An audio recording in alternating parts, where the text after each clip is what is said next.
Testing 1, 2, 3, testing okay.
The Select Committee will come to order. Welcome, everyone, to the Select Committee's hearing, Leveling the Playing Field, How to Counter the Chinese Communist Party's Economic Aggression.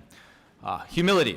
When I examine the staggering complexity of the U.S.-China economic relationship, that's a word that comes to mind. One small example, salmon caught in the American Pacific Northwest are often frozen, sent to China to be deboned by hand, and then refrozen and shipped back to U.S. grocery stores, sometimes just miles from where the fish were caught. The economic links between the U.S. and China are dizzyingly complicated. But there's another word that comes to mind, naivety. Though there were some prescient principled dissenters, for the last 25 years, both parties largely made the same naive bet on China, that robust economic engagement would lead the Chinese Communist Party to political liberalization.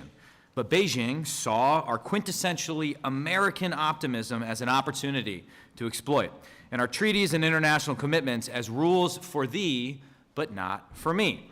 So without objection, I will now enter a video into the record, and the clerk will play the video. Chinese Communist Party. Will it be the next great capitalist tiger or the world's last great communist dragon? The WTO agreement will move China in the right direction. It will advance the goals America has worked for in China for the past 3 decades. So without objection, I will now enter a video into the China, as a full member of the WTO, will now be a full partner in the global trading system.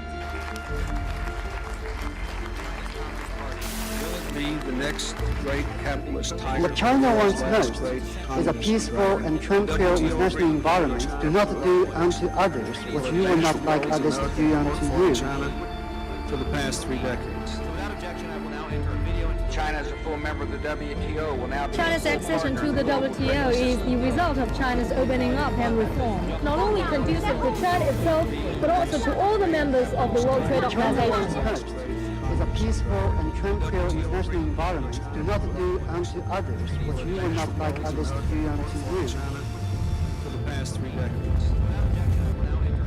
China, as a full member of Accession to the WTO is the result of China's opening up and reform. Not only conducive to trade itself, Of the U.S. but also Deputy to all Chief the of members Mission in of the World Geneva, Trade Organization. David Bisbee. He accused Beijing of failing to be transparent over government subsidies. We will seek faster progress toward joining the WTO Government Procurement Agreement.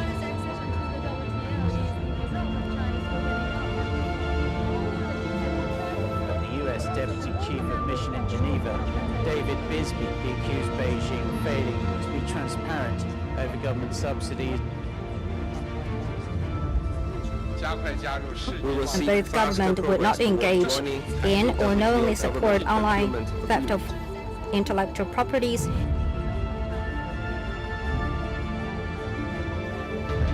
Deputy Chief of Mission in Geneva, David Bisbee.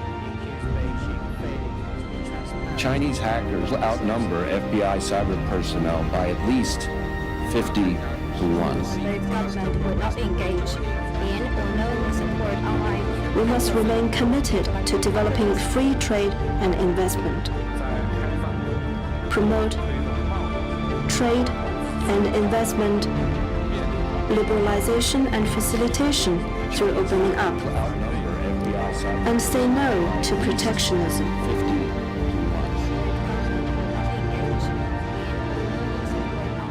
We must remain committed to developing free trade and investment.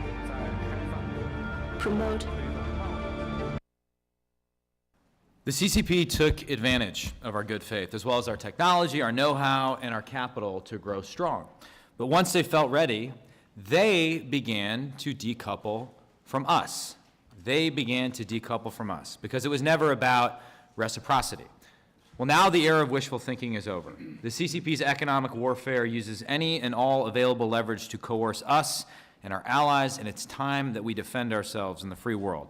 In so doing, it's important to remember a simple fact. There is no such thing as a truly private business in China. Businesses, like everything else, serve the Chinese Communist Party and its political goals.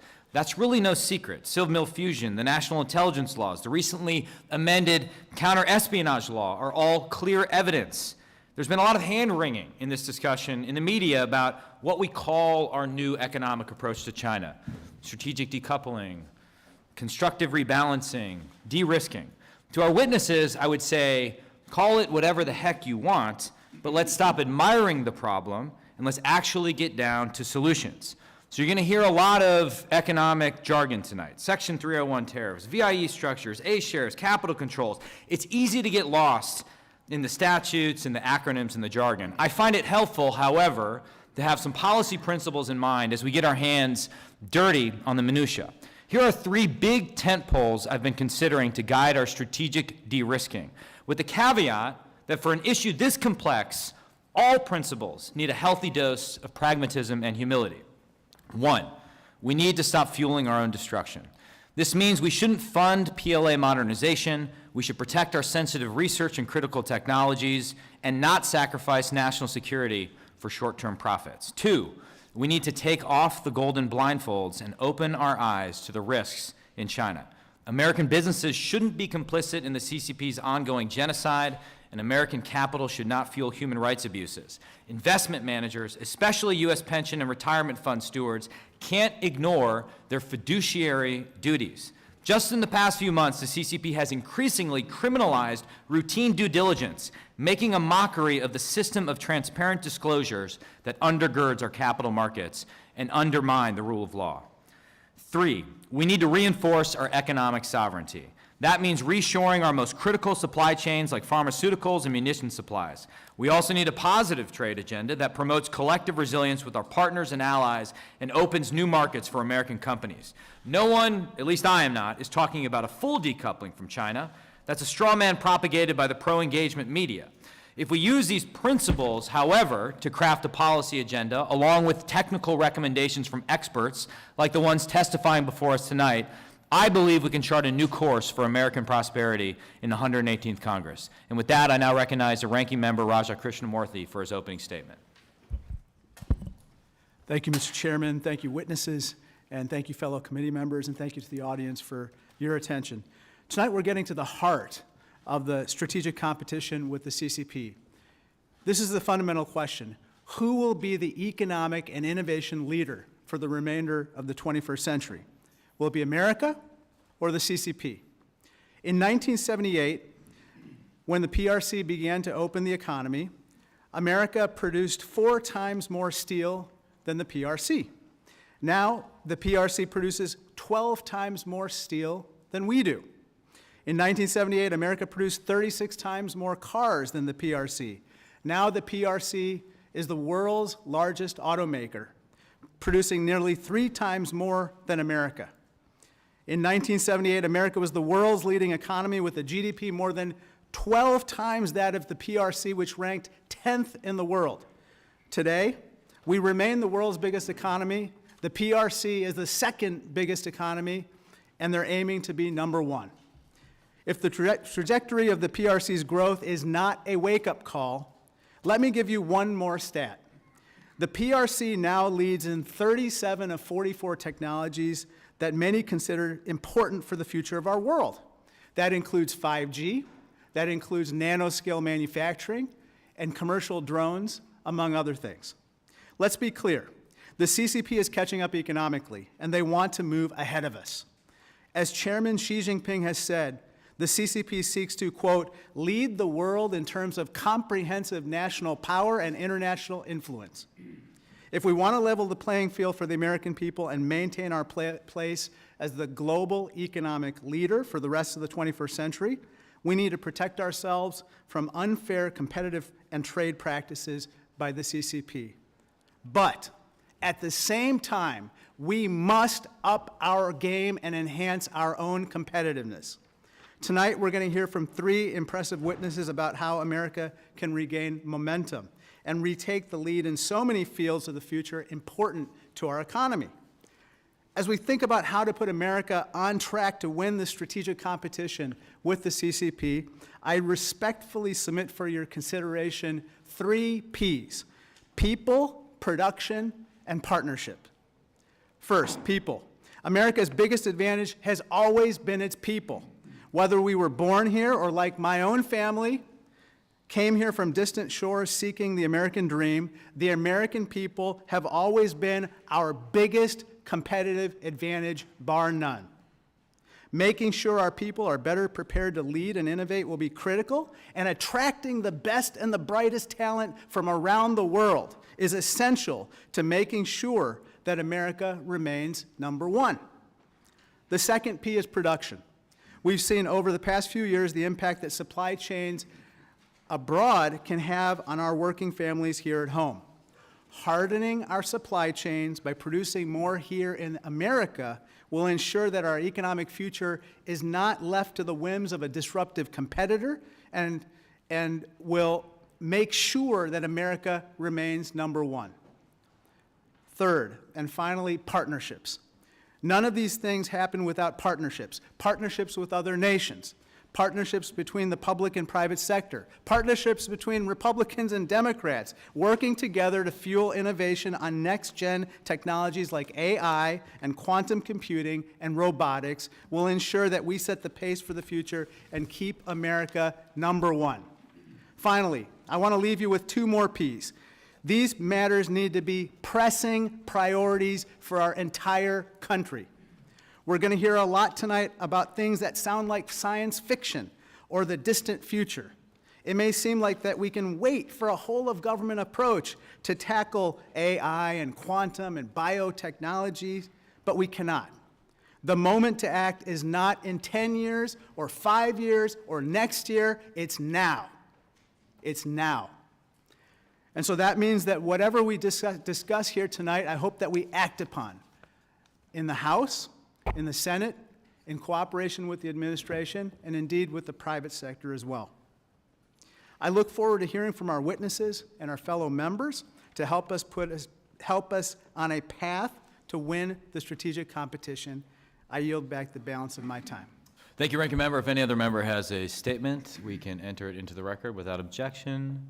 There being none, we're privileged today to have a great lineup of witnesses, each of whom brings an important and unique perspective to how we counter the CCP's economic aggression. The first is Ambassador Robert Lighthizer, who has forgotten more about U.S. trade with the PRC than most of us will ever know. Ambassador Lighthizer served as the 18th U.S. Trade Representative from 2017 to 2021, where he helped shepherd the U.S.-Mexico-Canada Agreement and the U.S.-China Phase 1 deal. We're happy to host him for his first congressional hearing since leaving public office. We had many spirited conversations about 232 tariffs when I was a freshman member of Congress, and I appreciated those discussions. The next is Roger Robinson, who will help us untangle the complex web of financial ties between the U.S. and the PRC. Mr. Robinson served as a top architect of President Ronald Reagan's economic strategy against the Soviet Union, and subsequently went on to serve as chairman of the U.S.-China Economic and Security Review Commission. He's currently chairman and co-founder of the Prague Security Studies Institute. And finally, we're privileged to be joined by Dr. Eric Schmidt. Few have done more to advance America's technological leadership. Dr. Schmidt served as CEO and chairman of a small tech company called Google, and chairman of Google's parent company, Alphabet. His most recent initiative, however, the Special Competitive Studies Project, is a bipartisan nonprofit initiative with a clear mission to make recommendations to strengthen America's long-term competitiveness for a future where AI and other emerging technologies reshape our national security, our economy, and our society. So welcome to all of our witnesses. Thank you for being here this evening. If you could please stand and raise your right hand, I will now swear you in.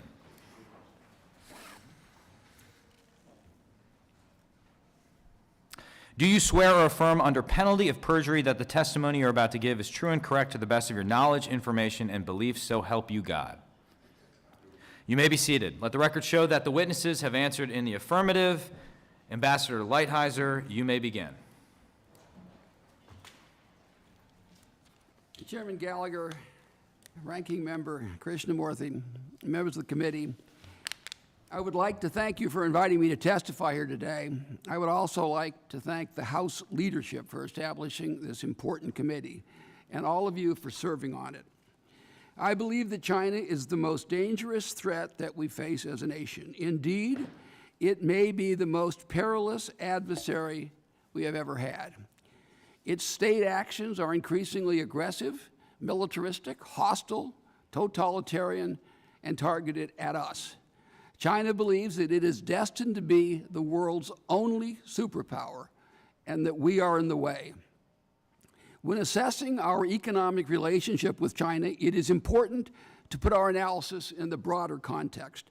I will not repeat examples of military, diplomatic espionage, and other belligerent acts that demonstrate their intention to challenge America and to dominate global affairs. I will not repeat their own words about America and the Western system being in decline and their preparation for changes not seen in 100 years. I only ask that when you think about their economic activity, please remember that they are an openly hostile adversary. It is not an exaggeration to say that the Chinese Communist Party has been waging an economic war against the United States for decades. In this economic war, they use all the tools of classic mercantilists, plus many more. Their entire economic policy is designed to be an integral part of their overall strategy of global dominance. That policy produces huge trade surpluses and obtains technology by whatever means. China manipulates its currency, it uses massive industrial subsidies, and maintains a closed market, only allowing access when they determine it is in their interest. It uses, among other things, tariffs, a discriminatory regulatory regime, and rigged product safety standards to prevent fair competition. They force our companies to turn over technology to them, and when they don't do it, they steal it. They are the #1 source of industrial espionage in the world. They have banking and labor systems that limit domestic consumption and subsidize production and exports. They reduce their cost of manufacturing by taking advantage of very low environmental standards. They target U.S. businesses and are trying to monopolize the supply of critical minerals in the world. In short, if this is not economic war, what is? Also, please remember that these actions have directly contributed to the loss of millions of American jobs, the deterioration of communities in all of your states, and more importantly, the destruction of families across America, nothing less. Perhaps the worst part of this story is that they appear to be succeeding. While waging this economic war in the U.S., their GDP has gone from $1.2 trillion in 2000, when we granted them most favored nation treatment, to $17 trillion now, a 14-fold increase. And their technology sector has grown to the point that it challenges ours. Their success was largely done with our money. Let's consider how much of our treasure we have transferred to China every year. First, we give them about $330 billion in trade surpluses. Their technology theft probably nets another $300 billion a year. They make tens of billions of dollars every year sending us fentanyl, mostly through Mexico.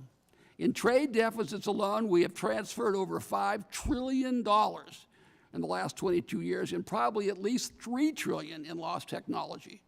When one considers the compounding effect of these wealth transfers over so long a period, it is fair to say that much of the CCP economic miracle has been the result of taking advantage of America.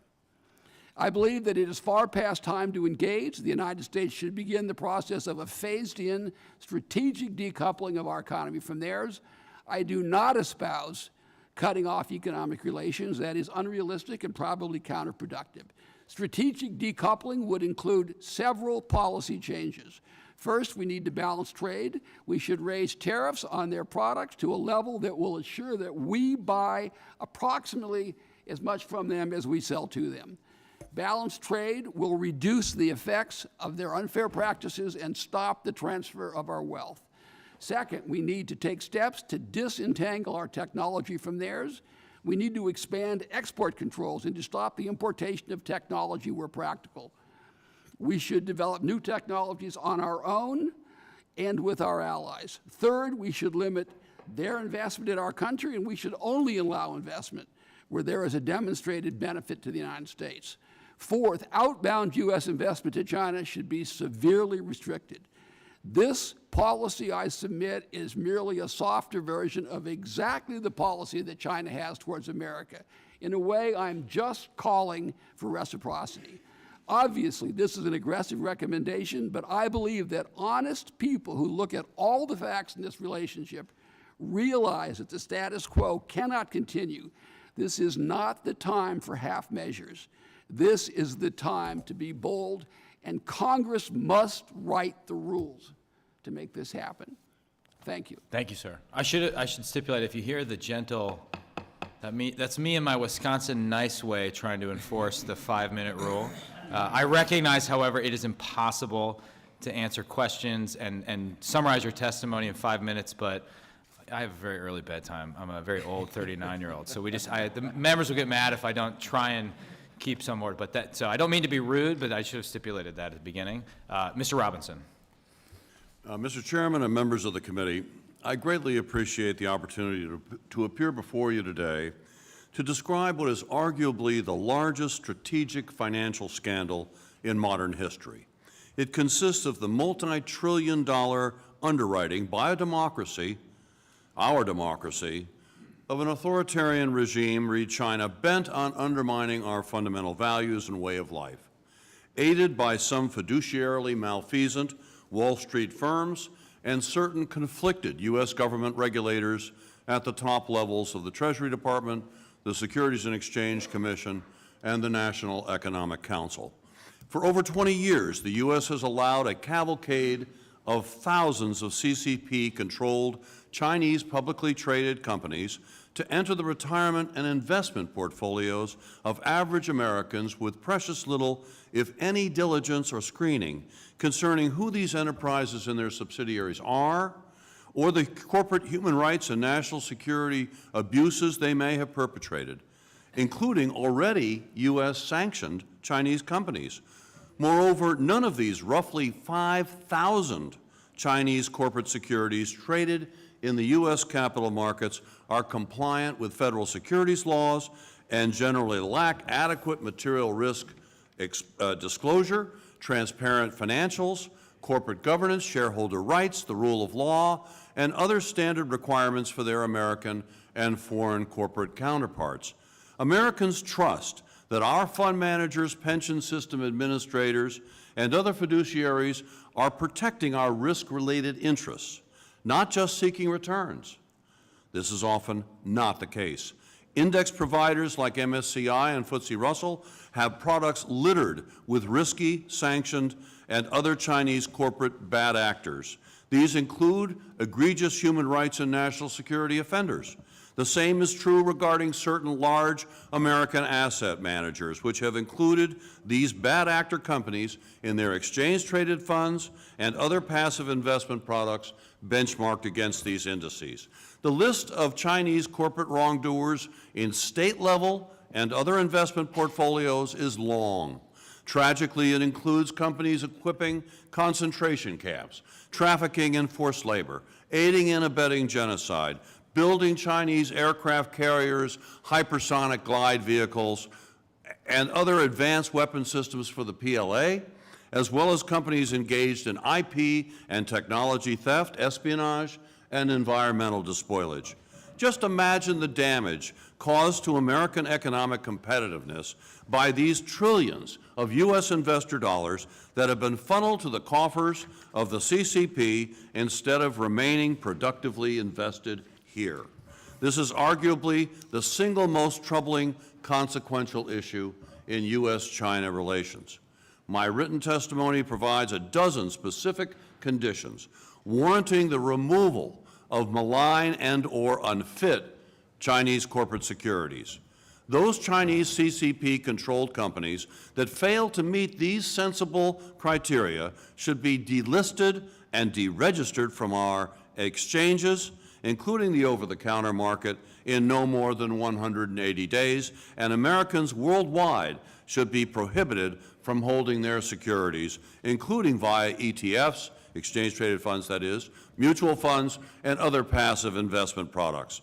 There are well over 100 million Americans holding the stocks and bonds of U.S.-sanctioned and other Chinese corporate bad actors. Do we really believe that the American people would have wanted to be holding unwittingly the stocks and bonds of Soviet companies or those supporting Nazi Germany? Do we really believe that my former boss, Ronald Reagan, would have stood by and permitted the multi-trillion-dollar funding of those in the CCP that would destroy our democracy and everything we hold dear? As his NSC Senior Director of International Economic Affairs, I was in a position to know, and I can assure you that he would not for a moment. If Congress passes the necessary laws that I outline in my testimony, if we take a stand as individual Americans in defense of where our money is going and how it is being used by Wall Street firms and other fund managers who often cannot see beyond their quarterly quotas and bonuses, we can ultimately prevail in our epic struggle against this fascist dictatorship in a relatively short number of years. Remember always, money often kills in the hands of authoritarian police states. We must act now before it is too late, and scores of millions of our nation's investors face material, if not debilitating, financial losses. More likely when, not if, the first shots are fired in the Taiwan Strait. As soon as next year, it will be too late. We cannot wait another day to largely decouple financially. Together, we can make the American defunding of the Chinese Communist Party the 21st century equivalent of our finest hour. Thank you, Mr. Chairman. Thank you, Mr. Robinson. Dr. Schmidt, you're now recognized for 5 minutes.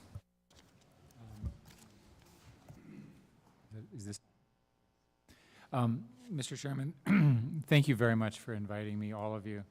I was struck by how much I agree with your opening statement, Mr. Chairman, and I would offer the rule that it's never too late to stop digging our own grave. Right.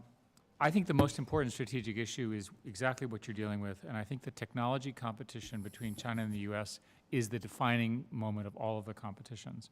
And of that, artificial intelligence, AI, which is now a lot of people are talking about, is very much at the center of this competition. In 2016, I was present when a computer beat the top Go player in the world, 280 million Chinese people were watching it on TV. As it became clear that the human was losing, they shut down the feed and shut off the coverage. That's how serious they took this threat. And perhaps as a result of this, or perhaps for others, we know that China is now dedicating enormous resources to outpace the U.S. in technologies, in particular AI. And we're not talking about it tonight, but basically quantum, cyber, AI, biology, computer science, and new energy are also on the list. And they're all strategic, and they're all under attack. And I have some suggestions for how we address that. I think we can win, but we need to act. AI is my current choice of discussion because it's a foundational technology. And making the scientists smarter, making the system smarter, has this pervasive platform improvement of capability and scaling that is profound. And that's why the fight for AI is so important. There's good news, and the good news is that at the moment we're ahead, due to some remarkably good decisions by the Trump administration and the Biden administration with respect to export restrictions on the hardware side. And I hope that you all will have such good judgment in all these other things that you're thinking about as well. It's working well so far in that one area. Now, the Chinese understand this. They're very, very smart. And they understand with their top focus planning, their economic maneuvering, they've taken the lead of the United States in several critical technology areas. So, for example, Huawei, 5G, TikTok, right? Think about 90% of all the new energy components, batteries and so forth, are made in China. The #1 manufacturer of electrical vehicles is Chinese, not in the United States. We invented this stuff, by the way. It's quite annoying, but nevertheless, it's true. In May 2022, China revised its 14th fifth-year plan, an alarming first in the PRC history, to focus on the bioeconomy as well.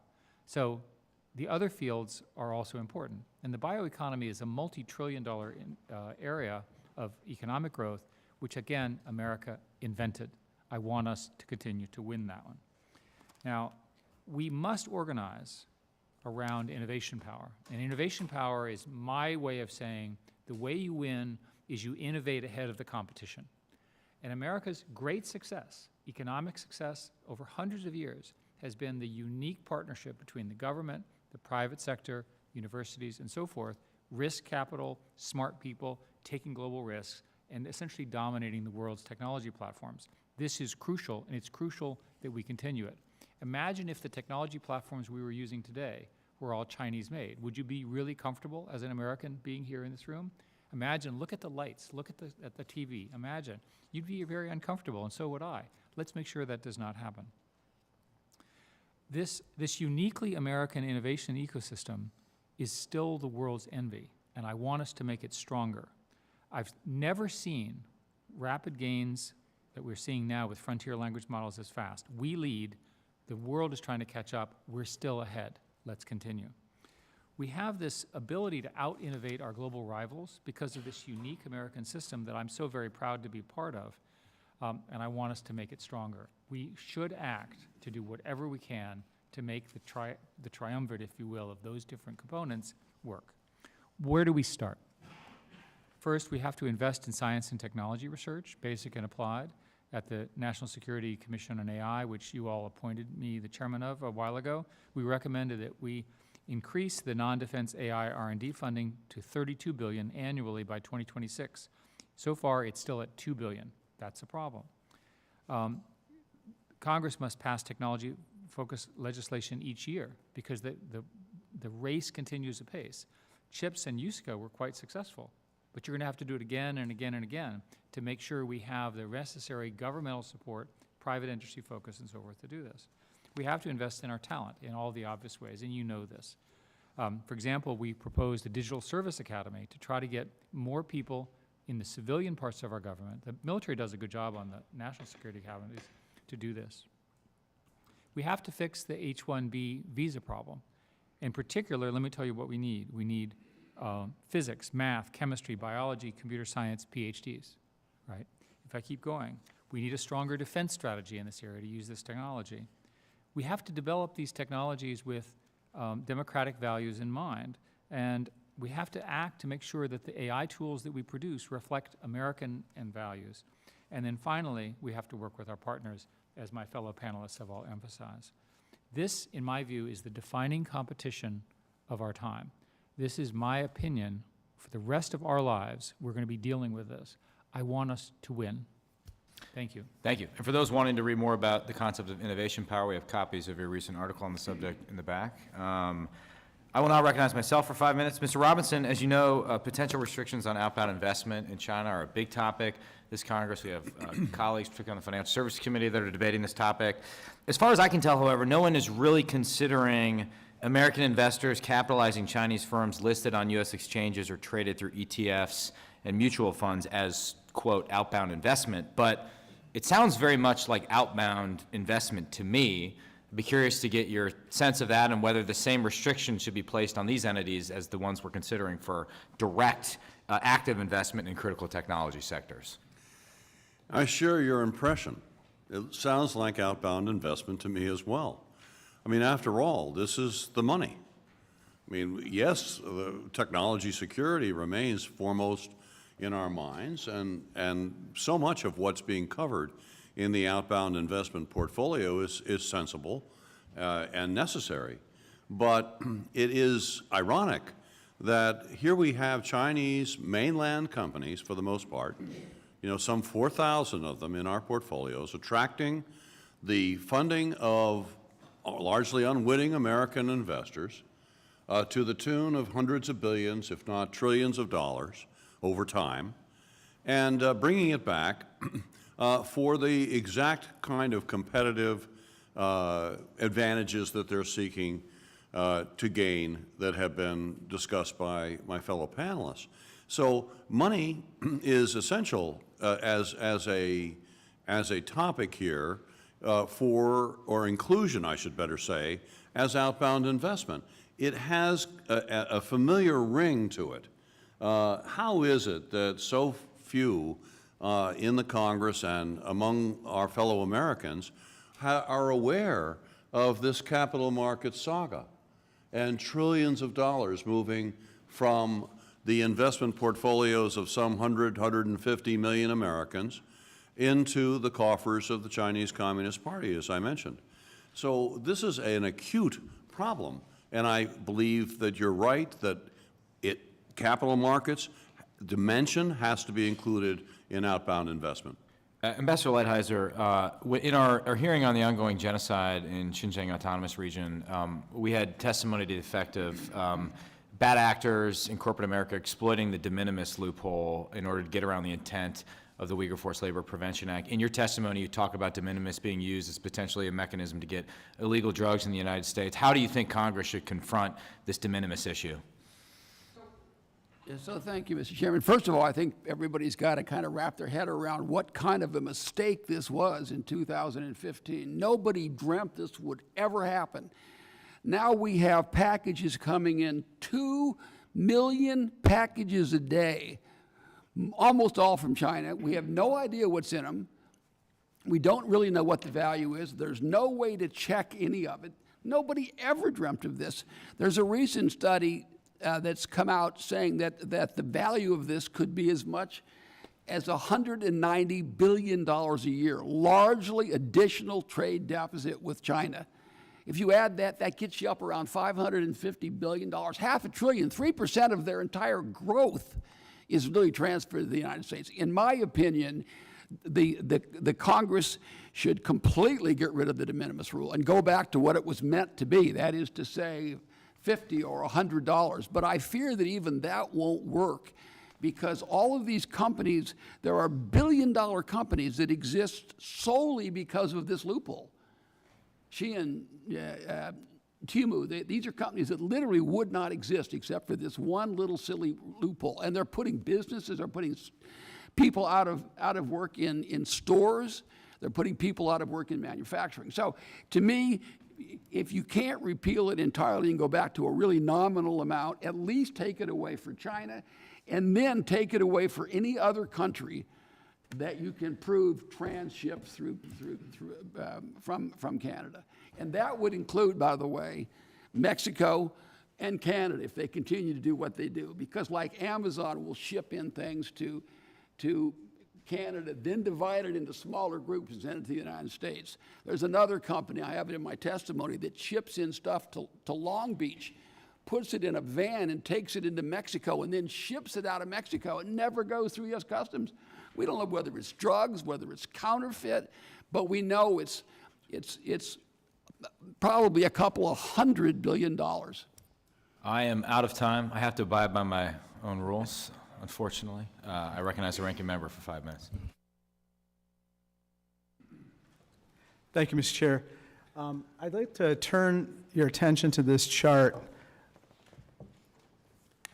Since 1979, the PRC has experienced what the World Bank has called, quote, the fastest sustained expansion by a major economy in history. In this chart here, we see rapid growth of the PRC's economy. On the bottom, it's the red dots corresponding to gross domestic product by year.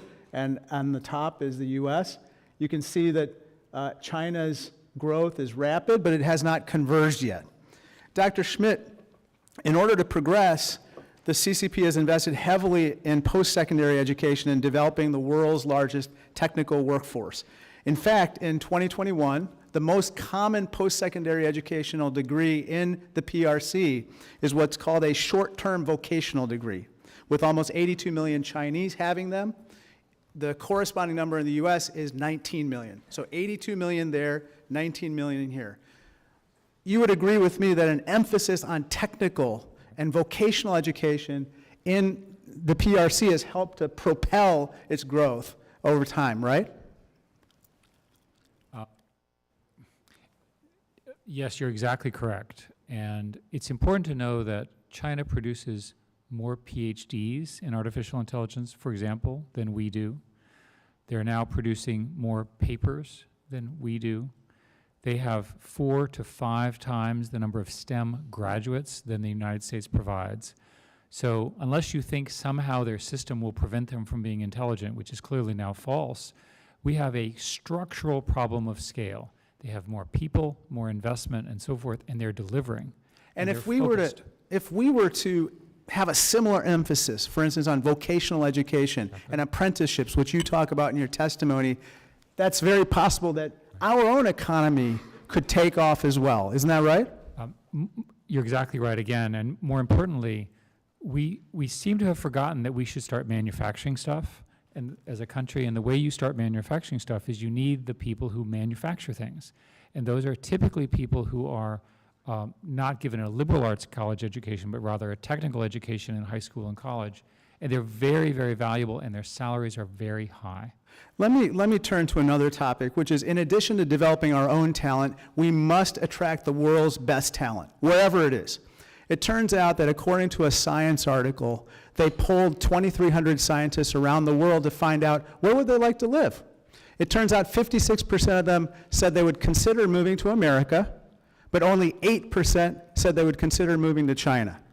Now, it's good that scientists and STEM graduates would want to come to America because report after report shows that our defense industrial base and innovation and technologies of the future require STEM graduates. Now, you might be wondering, where are these STEM graduates? Dr. Schmidt, I have a chart here that shows where some of these STEM graduates come from among our closest friends and allies.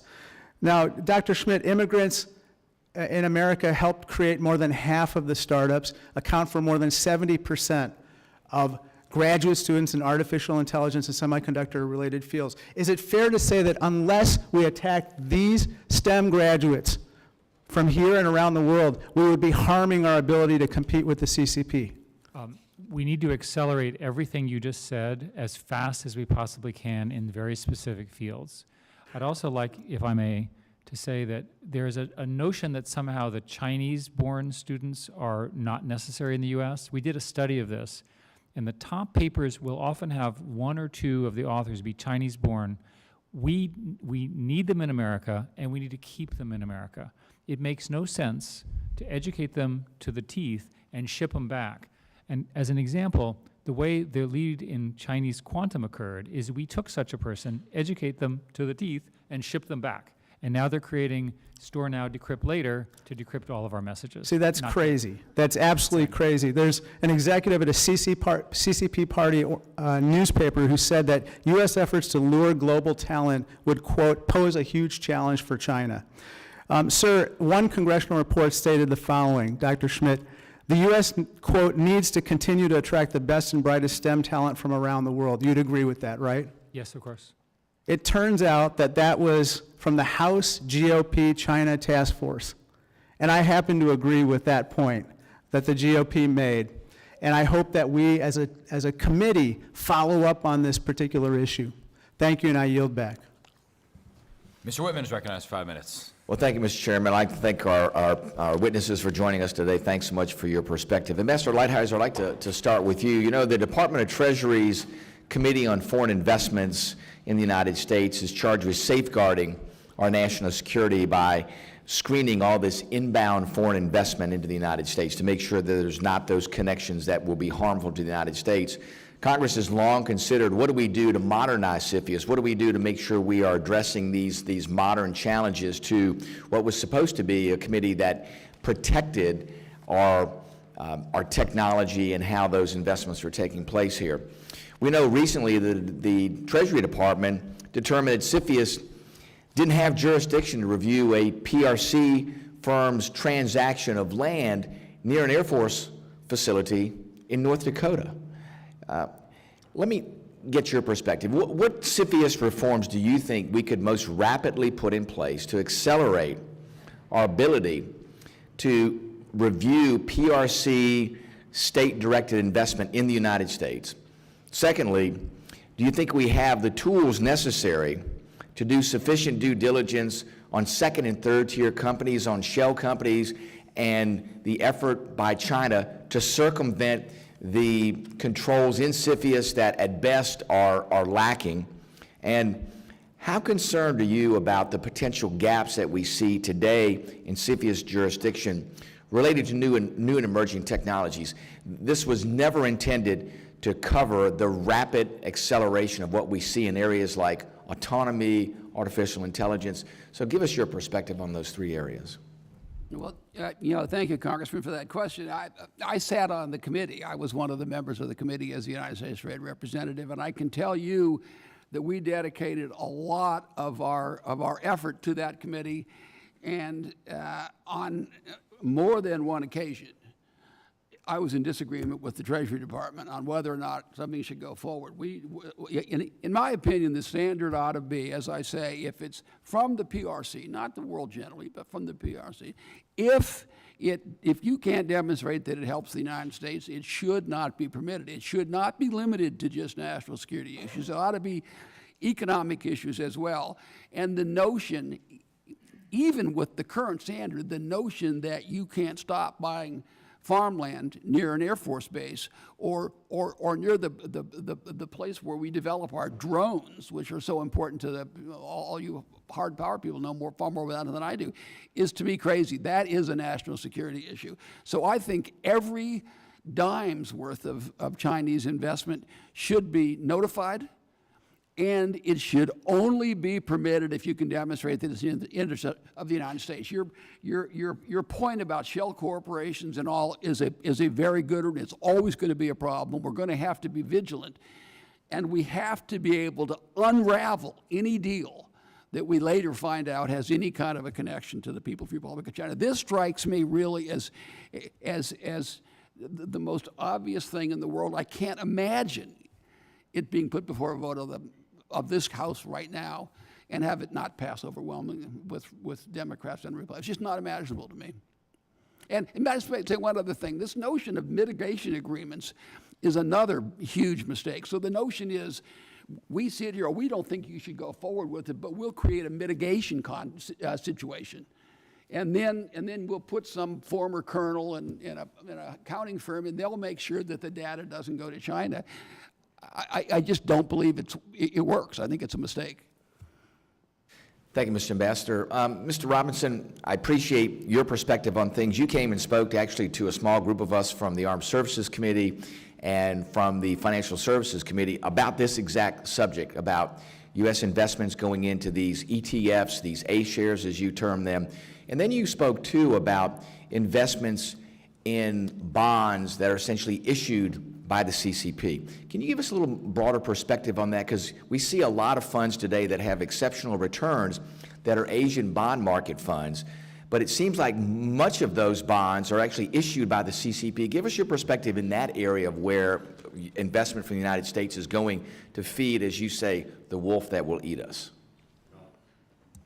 First, I liked your CFIUS question very much, and think about a financial CFIUS, would you? Because there's never been any screening whatsoever as to the identities and activities of those Chinese companies coming to our capital markets. But getting on to your question, Chinese sovereign bonds. Well, as we know, bonds are discretionary cash.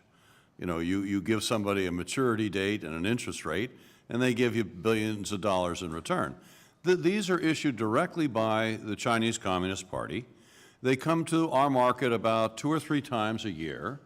They go oftentimes for seeking $2 billion, but then they have the glamour of it being oversubscribed, as they say on Wall Street, by about 11 times. So they walk away with over $20 billion. You do this 3 times, you got $60 billion, and it's just to kind of keep the seat warm in the United States. They're led by our largest banks. You know the names very well. So it's not as though these are foreign entities that are bringing them to market. The problem is, again, it's discretionary cash. I call them anti-liberty bonds. Remember, it was our sovereign bonds that helped us win World War I and II. Sorry, gentleman's time has expired. Ms. Castor. Well, thank you, Mr. Chairman. Thank you to our witnesses for being here. In 2021 and 2022, a Democratic-led Congress and President Biden took major steps to strengthen America's economy and our workers, to invest in domestic manufacturing, infrastructure, and cleaner, cheaper energy. The Infrastructure Investment and Jobs Act, the Inflation Reduction Act, the CHIPS and Science Act have really together helped ramp up America's competitiveness with a strong foundation to counter China. In fact, it's been very heartening to see the factory opening announcements, the job creation. It's happening at pace, but we've got to do more. Dr. Schmidt, what do you identify in those important laws, the strategic parts that are helping to boost our competitiveness, to counter China? What's working that we can build on, and then what are the gaps? You've identified some already. Well, there's again good news from the results that you quoted, in particular the construction of semiconductor fabs by Samsung and by TSMC in New Mexico and Arizona are incredibly strategic for our national security and is a great part of our narrative. If you look at the IRA, the incredible investment in sort of retooling the way climate energy systems work is very, very positive. What I would tell you is it's a race, and those are steps in the race, but we're not done. There's this notion that somehow we pass a law, we do the right thing, and we win. It's not how it works. It's a constant competition. I'm quite convinced that investing in the primary part of my testimony, which is around AI and AI leadership, where we're leading today, will continue that, because it's such a foundational technology for everything else. So the semiconductors, the fobs that are opening, a lot of the clean energy investments. Then you've identified gaps, talent, updating our broken immigration system, investing in basic science, right? But you've also laid out in your testimony a way for the Congress to rethink how we invest in R&D on an annual basis, just like we do in National Defense Authorization Act every year. And you're saying we need to now think about doing something on technology R&D every year? Yes, and what I would suggest is the nation needs a list like the CCP's list. So they published their list of what was important, and I quoted it: AI, biology, biotech, energy, and a few other systems. And by the way, it included surveillance, which we're not going to do. We need to have an up-to-date list. It needs to be right in front of you all when you make these important decisions, and you need to make sure that you're overweighting to these strategic areas. If I could give you a taxonomy, there's plenty of trade with China that is important to the people, but not strategic. It doesn't determine a huge outcome. Whereas control over, for example, a semiconductor plant, a computer, a network, the way people communicate, has huge strategic implications on our democracy. We need to have that list, and we need to make sure that we're doing it in our values. Ambassador, what do you see as the strengths, the strategic parts of the package of laws now that we've enacted that are helping to boost our competitiveness? Well, I mean, not that anybody cared, but I certainly supported the CHIPS Act. I should say that we should be really, really careful when we're subsidizing anything, right? I mean, that really requires, the initial reaction should be, this is a bad idea, because it's so distortive of the market subsidies are. Having said that, in the kinds of areas that Dr. Schmidt is talking about, in my judgment, the Congress has to act, and we have to subsidize. And for sure, semiconductors is one. But if you want a pretty good idea what the field is, go look at the Made in China 2025. Exactly. Go down those 10 things, and there isn't one of them that you wouldn't say. You're so right. I get that a lot, by the way. Sorry. I interrupted you. All right. Thank you very much. I yield. Mr. Lukemeyer. Thank you, Mr. Chairman.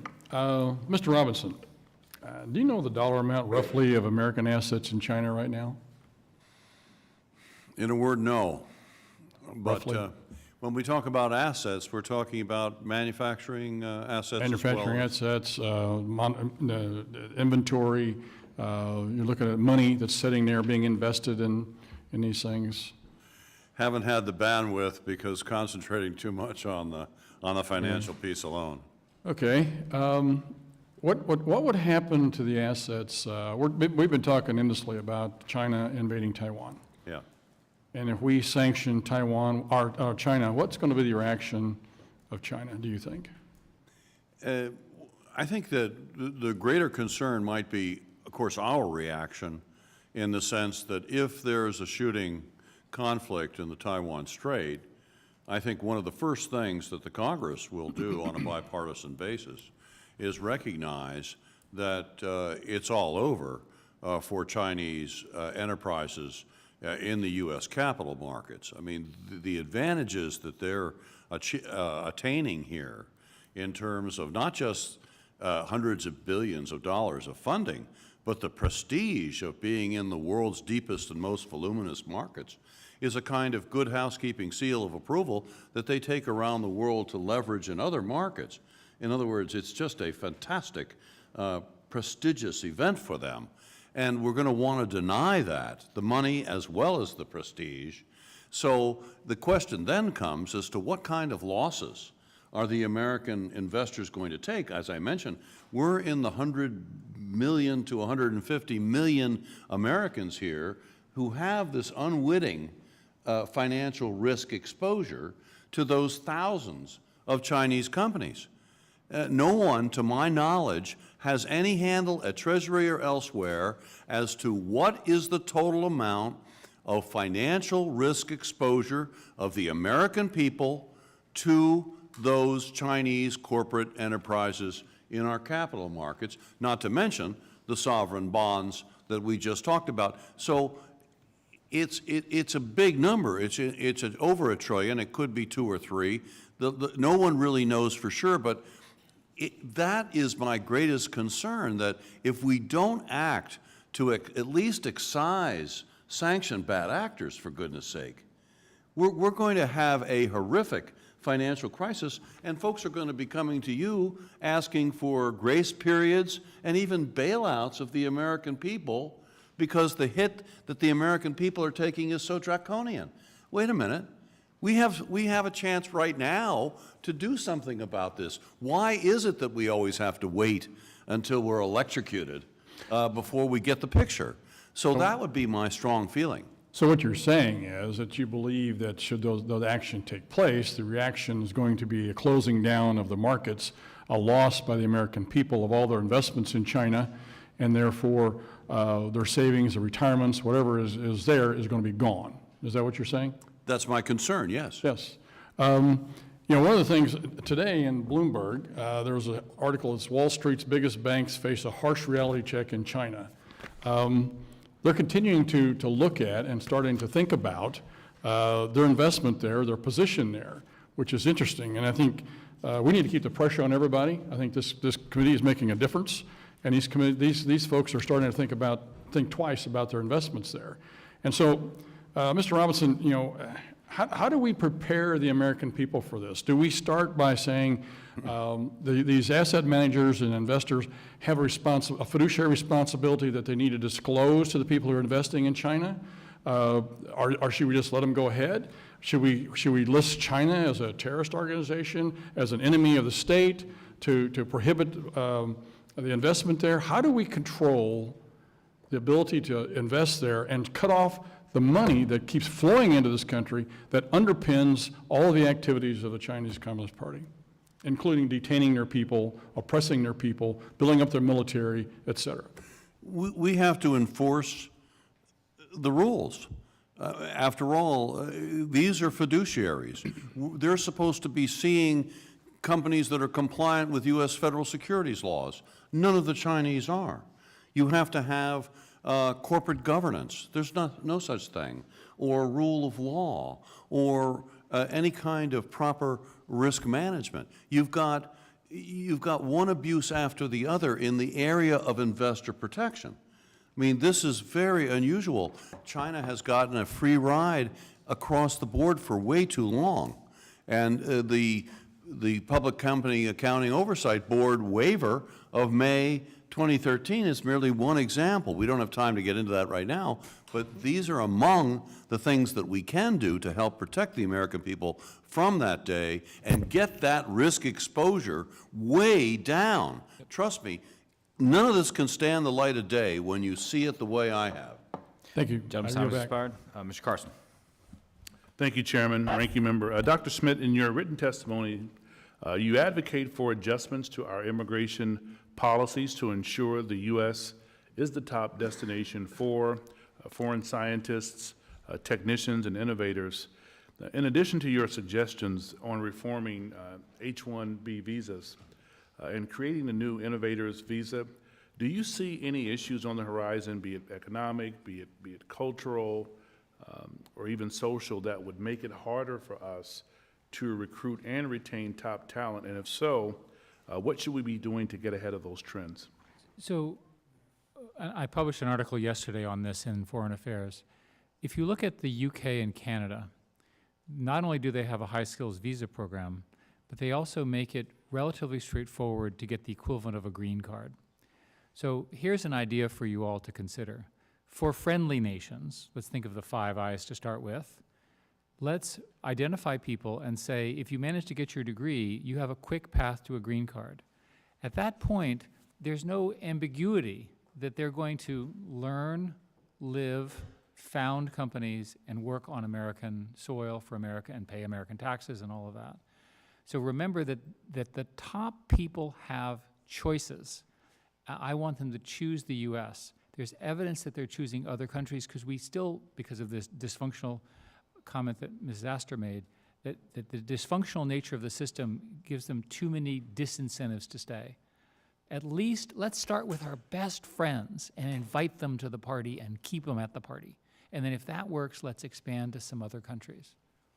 Well, even on the domestic front, how do we incent students to pursue these very important careers?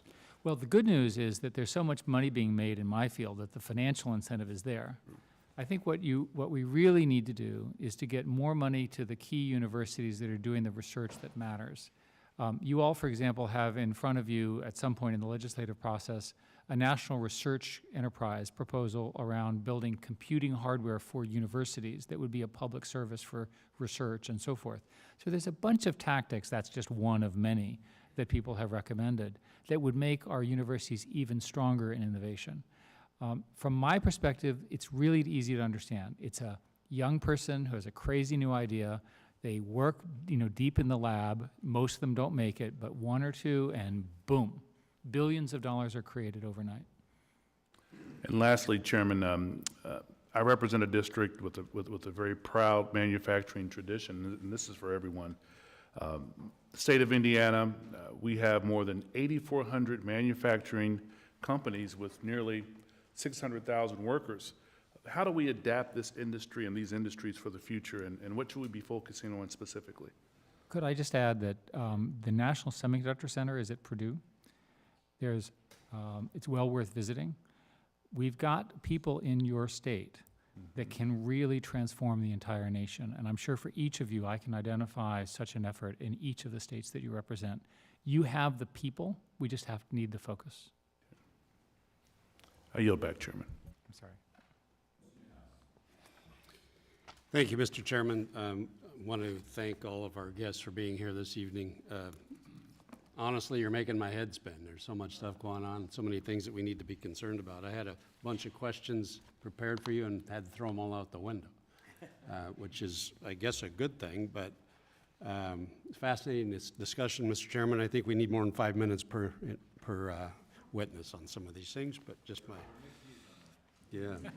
I want to start with you, Ambassador.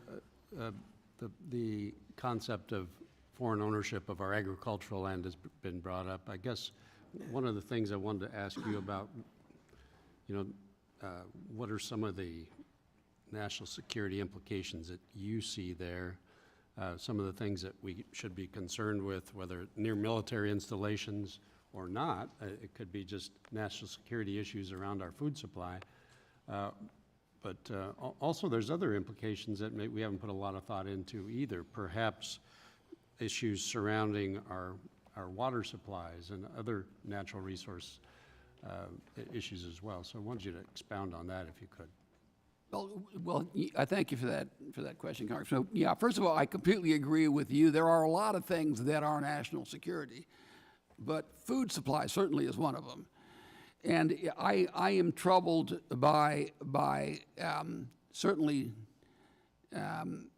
Chinese ownership of farmland. I think that's literally a no-brainer, obviously near a military base, but I don't know why we permit it anywhere.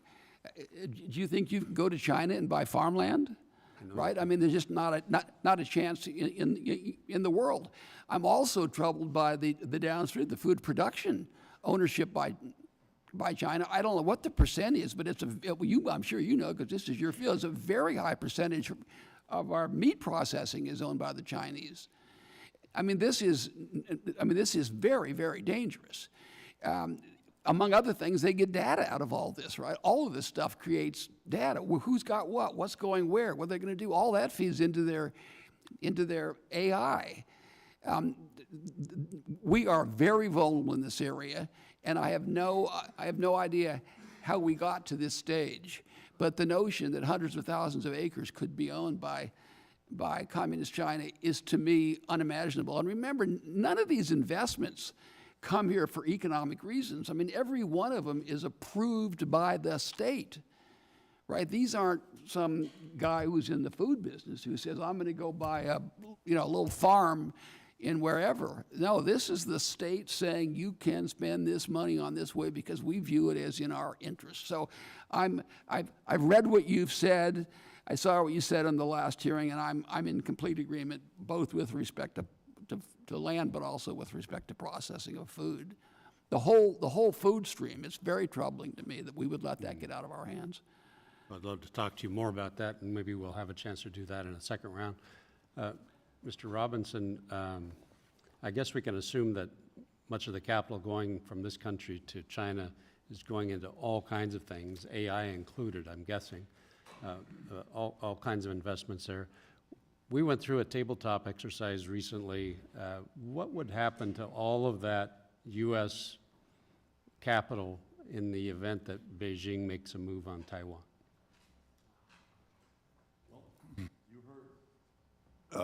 Thank you. You've heard my best guess, which is that business as usual is over instantly when the first shots are fired, because we're going to be, our men and women in uniform are going to be in the line of fire virtually instantly.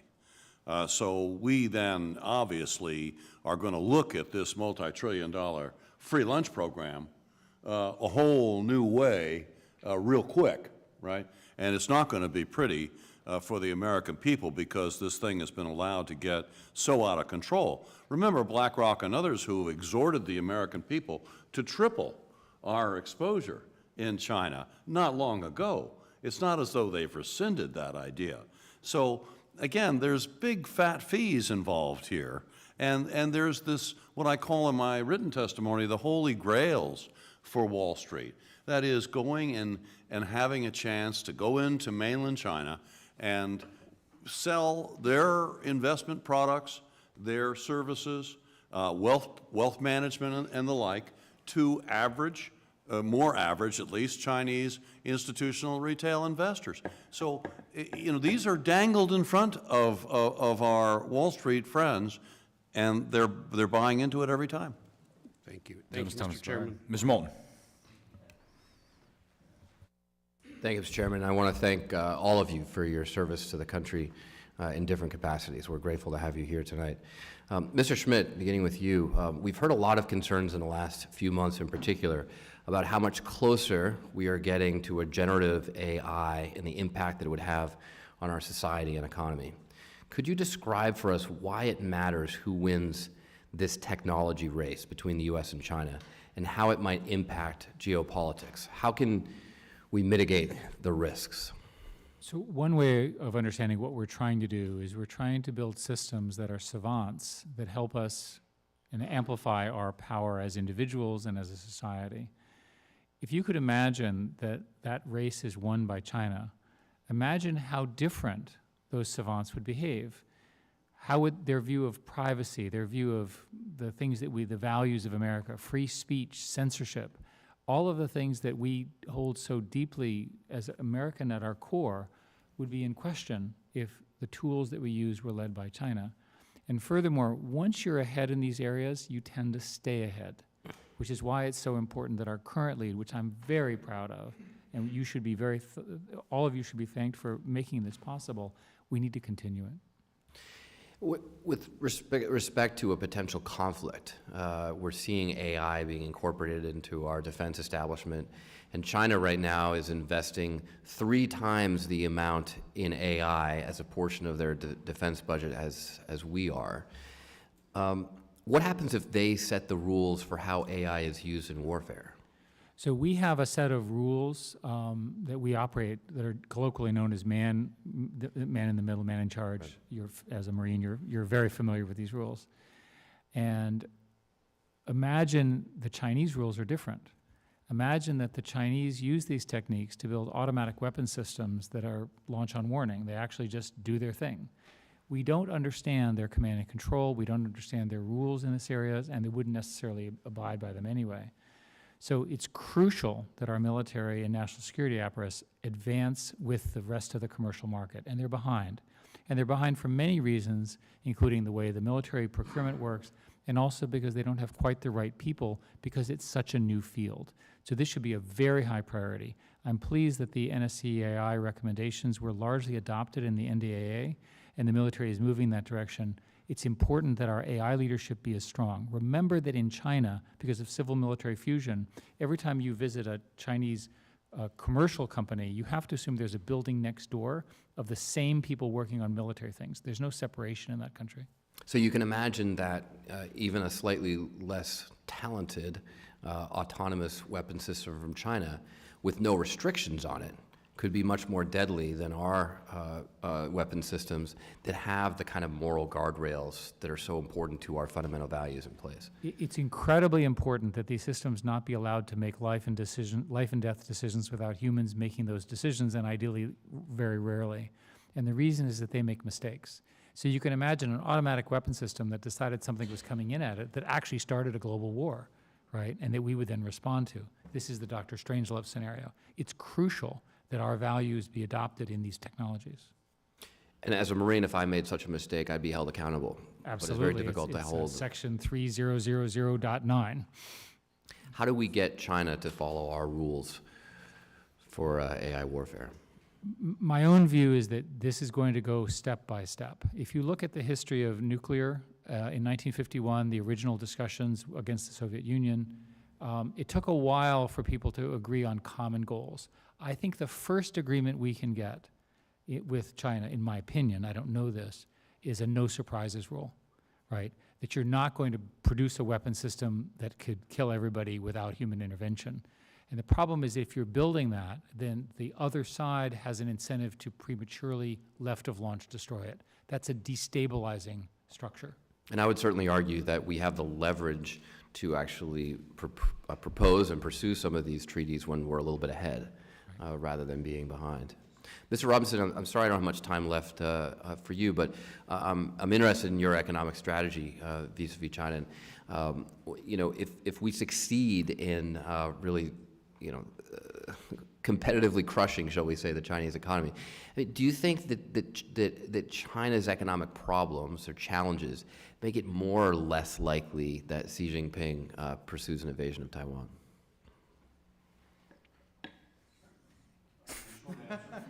I'm not targeting you, Mr. Robinson. It's just the wheel keeps landing. The good news for me is you have time for a short answer. Left of question. Yeah, I'm sorry. I get it. I'll just say very quickly, the short answer is that if I'm right that China is in the midst of slow motion economic and financial implosion now due to an inadequate growth rate, and not to mention real estate debt and all the things we could talk about. But there is a sinking going on, and they're adrift. So all I can say is that as that deteriorates and as we become more prudent in the way we handle our money and transfers of that money into the coffers of the CCP, it could make them more interested in stirring up nationalist fervor, changing the subject, as authoritarian regimes tend to do, and it could make it somewhat more likely. Thank you very much, Mr. Chairman. Thank you for your indulgence. Gentleman's time expired. Mr. Molinar.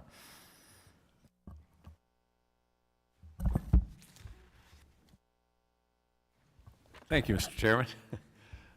Thank you very much to all of you. This has been a fascinating discussion. I wanted to start with Ambassador Lighthizer, following up on Representative Whitman's discussion of CFIUS and what can be done to improve it.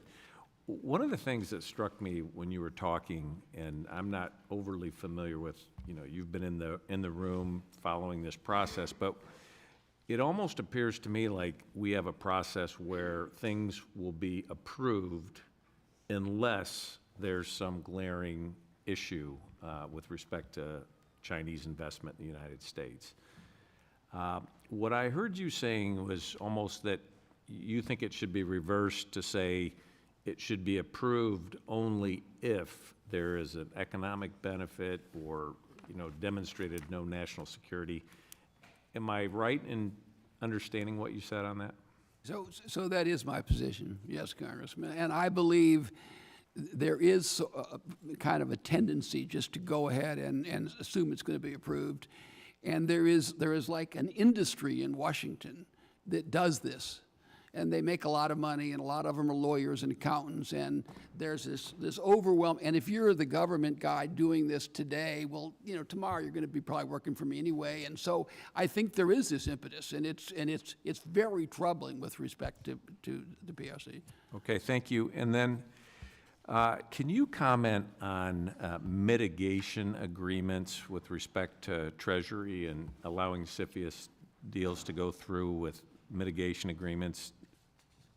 So I was never in favor of mitigation agreements. Whenever speaking for my agency on that committee, whenever we thought it was a bad idea, we wanted it to be stopped. And once again, this sort of industry has this tendency of wanting to put mitigation agreements. And I literally said to one of the people there at one point, well, how many of these do we have? When's the last time we did a review of them?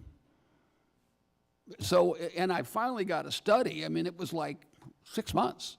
I got a study, and there's hundreds of them. And they're like a Treasury guy and a Defense Department guy, or, you know what I mean? It's like this, and then there's an accounting firm involved and a retired Army officer or something. And the notion is that they can keep the owners of the company who are otherwise running the company from getting access to various things. And I'm sure in some cases, in fairness, they can. But I was never convinced that they could do it in all cases. So to me, mitigation agreements really didn't make much sense. There may be a circumstance where I would say I'm wrong, but for the most part, I thought it was a mistake.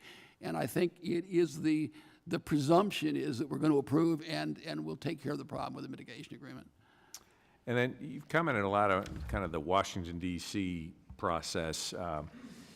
You also mentioned that the entire Chinese economy is integrated with and serves to strengthen the Chinese military.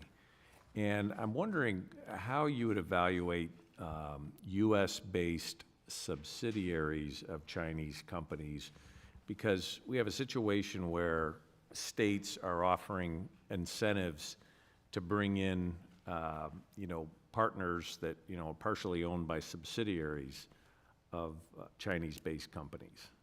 So in my judgment, and this is a matter of judgment, in my judgment, every single one of them is integrated into the overall strategy of China becoming the dominant power in the world, every single one of them.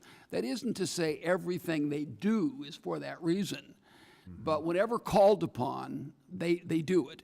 And remember, most of these, almost all of these companies have Chinese Communist Party cells within the company. Their management is checked every day by their, every day or every few days, checked to see all of their decisions. And they're reporting back to the state through their own Communist Party cell people. That's why I try to make this point. There are no private companies. I make this as clearly as I can. It's a mistake. They use that term, and we think of it in our way. There are no private companies. Thank you. Dr. Schmidt, just real quickly, given that China is stealing data on American companies and citizens, do you think it makes sense to ban American researchers and healthcare providers from using equipment made by CCP-controlled companies? I would probably not put a broad ban. I might put a national security ban around very, very specific things. I think any such ban that you might consider should be extremely targeted. The principle I would offer is a small piece of land with a really big fence around it. Try to figure out what that land is. I think that may help. Thank you. Gentleman's time expired. Ms. Kim. Thank you, Mr. Chair. Ambassador Lighthizer, I'd like to start with you. I wanted to kind of just drill down on this question since you made it so central to your testimony about strategic decoupling. I wanted to just kind of make sure I'm kind of understanding this correct. You're recommending some broad efforts, raising tariffs to level the balance across our entire bilateral trade. You're also talking about efforts that we can do in a range of different sectors, auto parts, pharmaceuticals, some of the national security that we talked about, but also agriculture, manufacturing. Am I understanding that correct? I just want to make sure I'm kind of capturing this correctly. Yes. So I guess I wanted to just kind of, because I really think that this gets to the heart of what this committee can try to do, and I think gets to the heart of what the chairman was saying in his opening. Dr. Schmidt, I've read some of your material and I was listening to your testimony. It sounds like you might have a different vision of this. Am I correct in kind of understanding this, that your thought about this kind of action that we should take, it's not necessarily that sort of broad across our entire economy, but instead something more targeted? Am I getting that correct here? That is correct, and I want to defer to the other panel experts who understand their areas much better than I do. In the areas that I work in, it's crucial that we win in a bunch of global battles around platforms. That's innovation leadership. And the list, I'll just read the list: AI, chips, 5G, biotech, quantum, energy storage, and basically smart manufacturing, right? If we lose those things, then we lose the global platform. And if we lose the global platform, all of the economics don't work, because America is a huge exporter. We're a huge control point on all of these technologies. And I don't want to be dependent on Chinese for any of these. Yeah, I agree with you on that front, and I think that's something hopefully all of us can agree upon. And there's this question that we've been tackling about, how do we make sure we're not going too small on this? How do we make sure that we're not in this issue of not doing enough? But Dr. Schmidt, I wanted to ask, again, from some of the things that I've read from you, it sounds like there's also a real risk of pushing this type of separation too fast and too far. Is that correct? I am not in favor of the decoupling that's been sort of discussed colloquially, because I think all it would do is take non-strategic components and increase their prices to Americans, which would make things less competitive. I'm interested in making sure that we are the dominant player in the areas that I just named. I don't, at some level, worry too much about the others, because they're not going to determine the power outcome. They're important to other people, but in terms of America's dominance, the list that I gave you is the list. If, for example, we are the leaders in distributed computing, autonomy, and so forth, we'll have the best weapon systems. Yeah.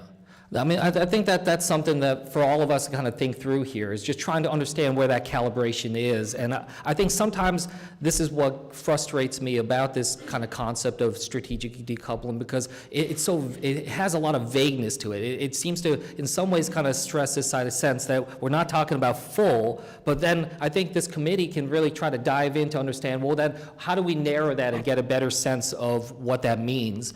And you know, Mr. Lighthizer, at the end of your testimony, you said this line here. It says that you said, quote, essentially the policies that what you recommend is, or quote, essentially the policies that China has towards the United States, I'm really just advocating for a policy of reciprocity. With all due respect, I did want to kind of push back on that and disagree here. I think we should be careful here to try to make sure that we're not necessarily talking about steps for the United States to take that would act and behave more like China. I do believe that it is action needed, but I want us to try to think through and ground it in what's made America successful, that we should really assess the cost of these different types of actions in different sectors and have an opportunity for us to weigh sort of the cost benefit for our country. That we think through these efforts in terms of not just the restrictions upon China, but also recognizing that, you know, a lot of what we need to do is about investing in ourselves. And Mr. Schmidt, I guess I just wanted to end with you here. You know, we talk about this issue about positive investments, offensive type efforts that we can have in terms of our innovation in our economy, our workforce. We're also talking about restrictive type actions against China to try to hold them back from some of these gains. I know we're going to try to do both, but in your mind, as we're trying to, in this committee, triage this and prioritize, which one would you say is the one that is more fundamentally important and primary to our ability to compete? Well, I always take the position that if you invest and you innovate ahead of everybody else, you're always winning. So I start from that as a premise.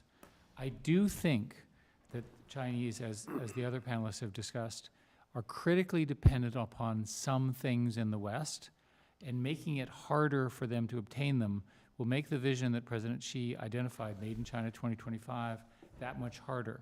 That's a strategic benefit to the United States. It's a very reasonable strategy. So far, the restrictions that have been put in place have been quite successful and well targeted. We should continue that as our policy. Great. Thank you so much. I yield back. Time expired. Mr. Hood. Thank you, Mr. Chairman. I want to thank our witnesses for your valuable testimony here tonight. Ambassador Lighthizer, under your leadership at USTR, you put a priority on prioritizing U.S. economic security by challenging really unfair and discriminatory barriers in trade and help set protections for U.S. businesses, workers, and our economy. So far under the Biden administration, they've largely left in place the status quo of tariffs and other trade policies that were present at the end of the Trump administration.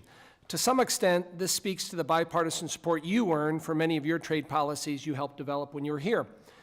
However, myself and many others are concerned that stagnant and cautious trade policies are inadequate currently to defensively counter China's economic manipulation on the global stage, or to offensively counter China by working proactively with partners and allies around the world to advance our interests.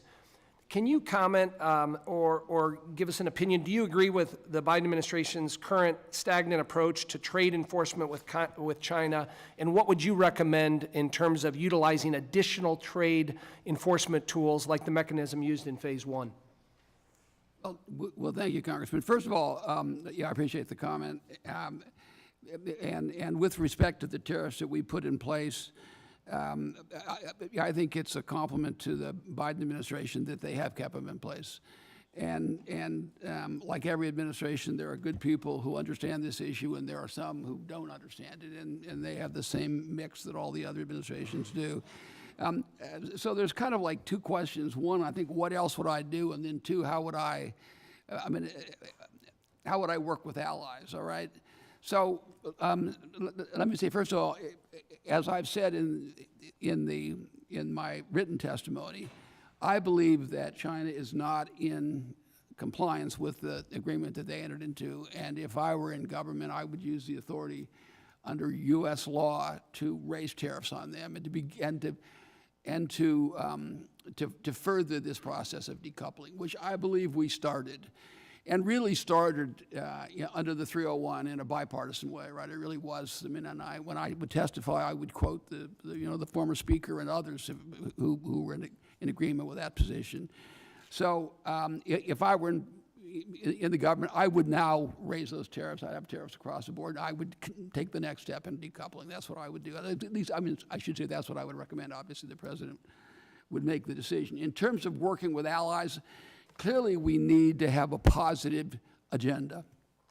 I am not one, however, that believes we need additional FTAs or that we should be doing anything to help our allies like us more by giving more U.S. jobs away, right? So, I mean, and at some point we ought to have that discussion. That is, in fact, my view. I think there is a positive agenda you can have. There's a lot of things that you can talk about in the technology area that we ought to be doing. Some of them, by the way, this administration is talking about.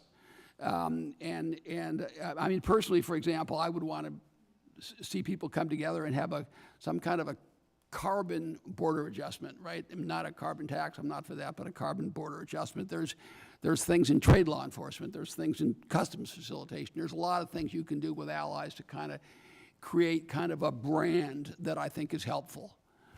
And Ambassador Lighthizer, is it your current position, I read your testimony, that there should be no outbound investment at all to China? So, in the first place, I would defer to Roger on these things and to Dr. Schmidt on the technology stuff, because those are their areas and they're better by far than I am in understanding them. In my judgment, with all due respect, I think reciprocity is a good policy, by the way, across the board with everyone all the time. But in my judgment, there is no justification. But if someone could have one, I would say put severe restrictions on. That's why I was kind of vague about that. I think that the direction should be to limit it substantially. And the wisdom of this committee is as good as any other wisdom to decide where exactly those lines should be drawn. I'm not going to say I know the answer to everything, but in my opinion, we should not be, if you cross the line and say they are a hostile adversary and they're trying to bring us down, once you cross that line, then it all looks different. And this is one thing that looks different. It's not about whether some guy in New York can buy a big boat with the money that he made on some deal, right? It's about whether or not we're going to have our kids have this kind of a country and our grandkids have it. That's what it's about, and those are not kind of the same kind of thing. So for me, I would say, sorry to the guy in New York, you just have to deal with the boat you have, and I'm going to worry more about the woman with the hard hat going to work. Thank you. Michelle. Thank you. The long-term anti-competitive actions of China, including forced IP transfers, dumping, illegal subsidies, corporate espionage, and currency manipulation, as well as the truly abhorrent actions of the Chinese Communist Party that they have taken in their genocide against the Uyghur people, combined with the really capricious zero-COVID policies instituted by Xi and his stated goal of near total self-sufficiency in the manufacturing and production of goods and services and the Made in China 2025 policies, it's really made the work of this committee to ensure the American economic competitiveness in the global economy incredibly timely. So our country is already seeing record gains as we've moved to invest in high-end chips manufacturing, capabilities through the Chips and Science Act, as well as cutting-edge electric vehicle and battery production through the Inflation Reduction Act. And as a result of this legislation, businesses have announced private investments of $210 billion in semiconductor manufacturing and $88 billion in electric vehicle and battery production over just the past 2.5 years. So, Ambassador Lighthizer, we're really seeing a renaissance of American manufacturing, but combating China's economic coercion and winning the global competition and being at the forefront of the technological frontier will really require a unified economic and diplomatic strategy across the entire federal government in close coordination with our allies in the Indo-Pacific and in Europe. And we've already seen China take the lead in expanding its economic influence worldwide through the Belt and Road Initiative, and in the Pacific region through its ratification of the Regional Comprehensive Economic Partnership. So, as sort of a strong example of the critical need for multilateral economic engagement with our allies to counter China, the Biden administration earlier this year negotiated a deal with Japan and the Netherlands to join our export controls against China's semiconductor industry. This effort has been critical in degrading China's advanced semiconductor manufacturing and R&D sectors by depriving them of the modern tech and inputs needed to grow and expand. However, without the joint effort of our allies, our unilateral export controls could really be evaded and sometimes rendered toothless. So I think we've heard here today, and I think we've seen this from the administration as well, in the previous administration, this desire to reshore a lot of American manufacturing and support American business.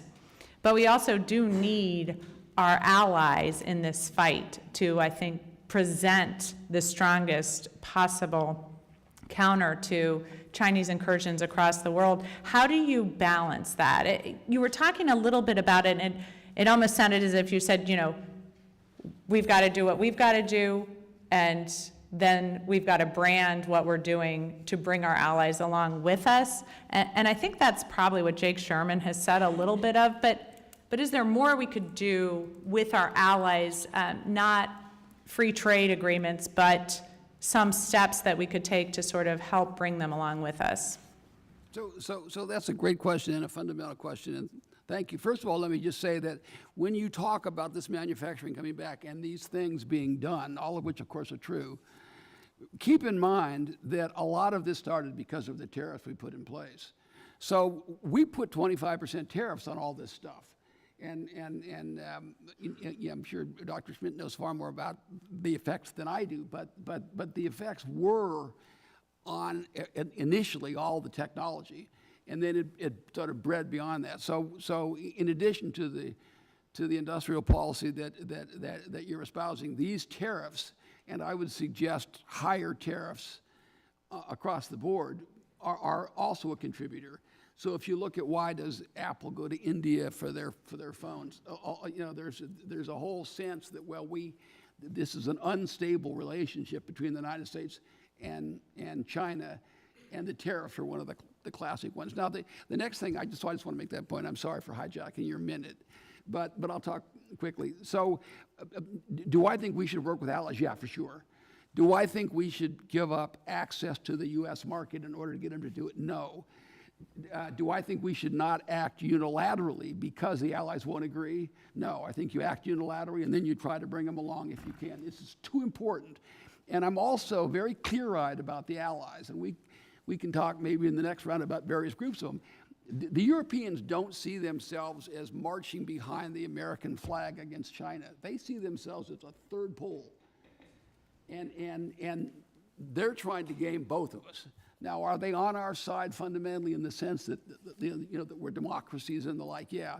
But I think sometimes we get the idea that they're more on board with us. And recently you've seen President Macron's comments and the Germans' comments. So you get a sort of a sense that they don't necessarily see themselves as following our lead. But I'm sorry. Gentleman's time has expired. Dr. Dunn. Thank you, Mr. Chairman. Let me add my thanks to the prior members of the committees for this panel, these witnesses. I can't remember when we've had a more interesting discussion in Washington, and as my colleague, Mr. Newhouse, suggested, it's a little disturbing as well. Ambassador Lighthizer, your opening statement provided some key insights and recommendations that will come before this committee. I strongly agree with your sense for a need for trade regime that helps our country, our workers, and strives for technological independence and regulates both incoming and outgoing investments for us to our benefit. This is essential to national security and economic prosperity. And as our trade deficit continues to grow, global threats continue to emerge, we must not continue transferring wealth to an adversary. I thought you did a great job outlining that in your testimony. I enjoyed your points on the congressional reform of the de minimis tariff thresholds, making it harder for CCP to elude our customs. De minimis being the threshold where our duties go into effect, and it's currently $800 per person per day in the United States. And that incentivizes gaming our laws. Foreign exporters, as you mentioned, can access our markets for free when the importation is less than $800, or they transship it to a country that enjoys that. Right now, China is doing a shell game with their exports to the United States by laundering them through Mexico and Canada, thereby dodging essentially all duties. Specifically, you cited the Mexican company Baja Fulfillment as a particularly example of bad actors, but I think it's just one example as well. This has to stop. So, Your Excellency, what can Congress do to end China's shell games in trade? Wow, and I have 2 minutes and 57.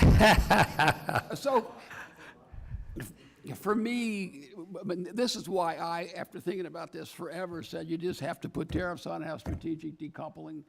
You figure out the technology. I'll go along with you on whatever you come up with. But you can't keep transferring hundreds and hundreds of billions, maybe $500 billion, and in stolen technology, maybe it comes to $800 billion a year. I mean, their economy is only 17 trillion, right? I mean, in other words, you're every year you're giving them.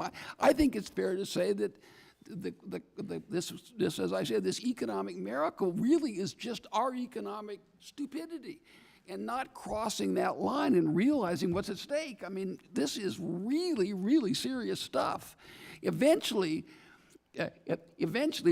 we're going to have strategic decoupling, right? I mean, it's just no question. The only question is whether you're going to do it before or after it's too late. That's the only issue. So you said, what would I do? I would put tariffs on. So one way to think about this, and I have it in the written testimony, I didn't say it here, one way to think about this is, why do they have these large surpluses every year? Why does that happen? Now, some of it is stuff we can identify. Oh, you cheated on this, you cheated on that, you dumped, you said, whatever the things are. But a lot of it is just systemic. It is the deficits in and of themselves, when they're massive and continual, are themselves protectionist.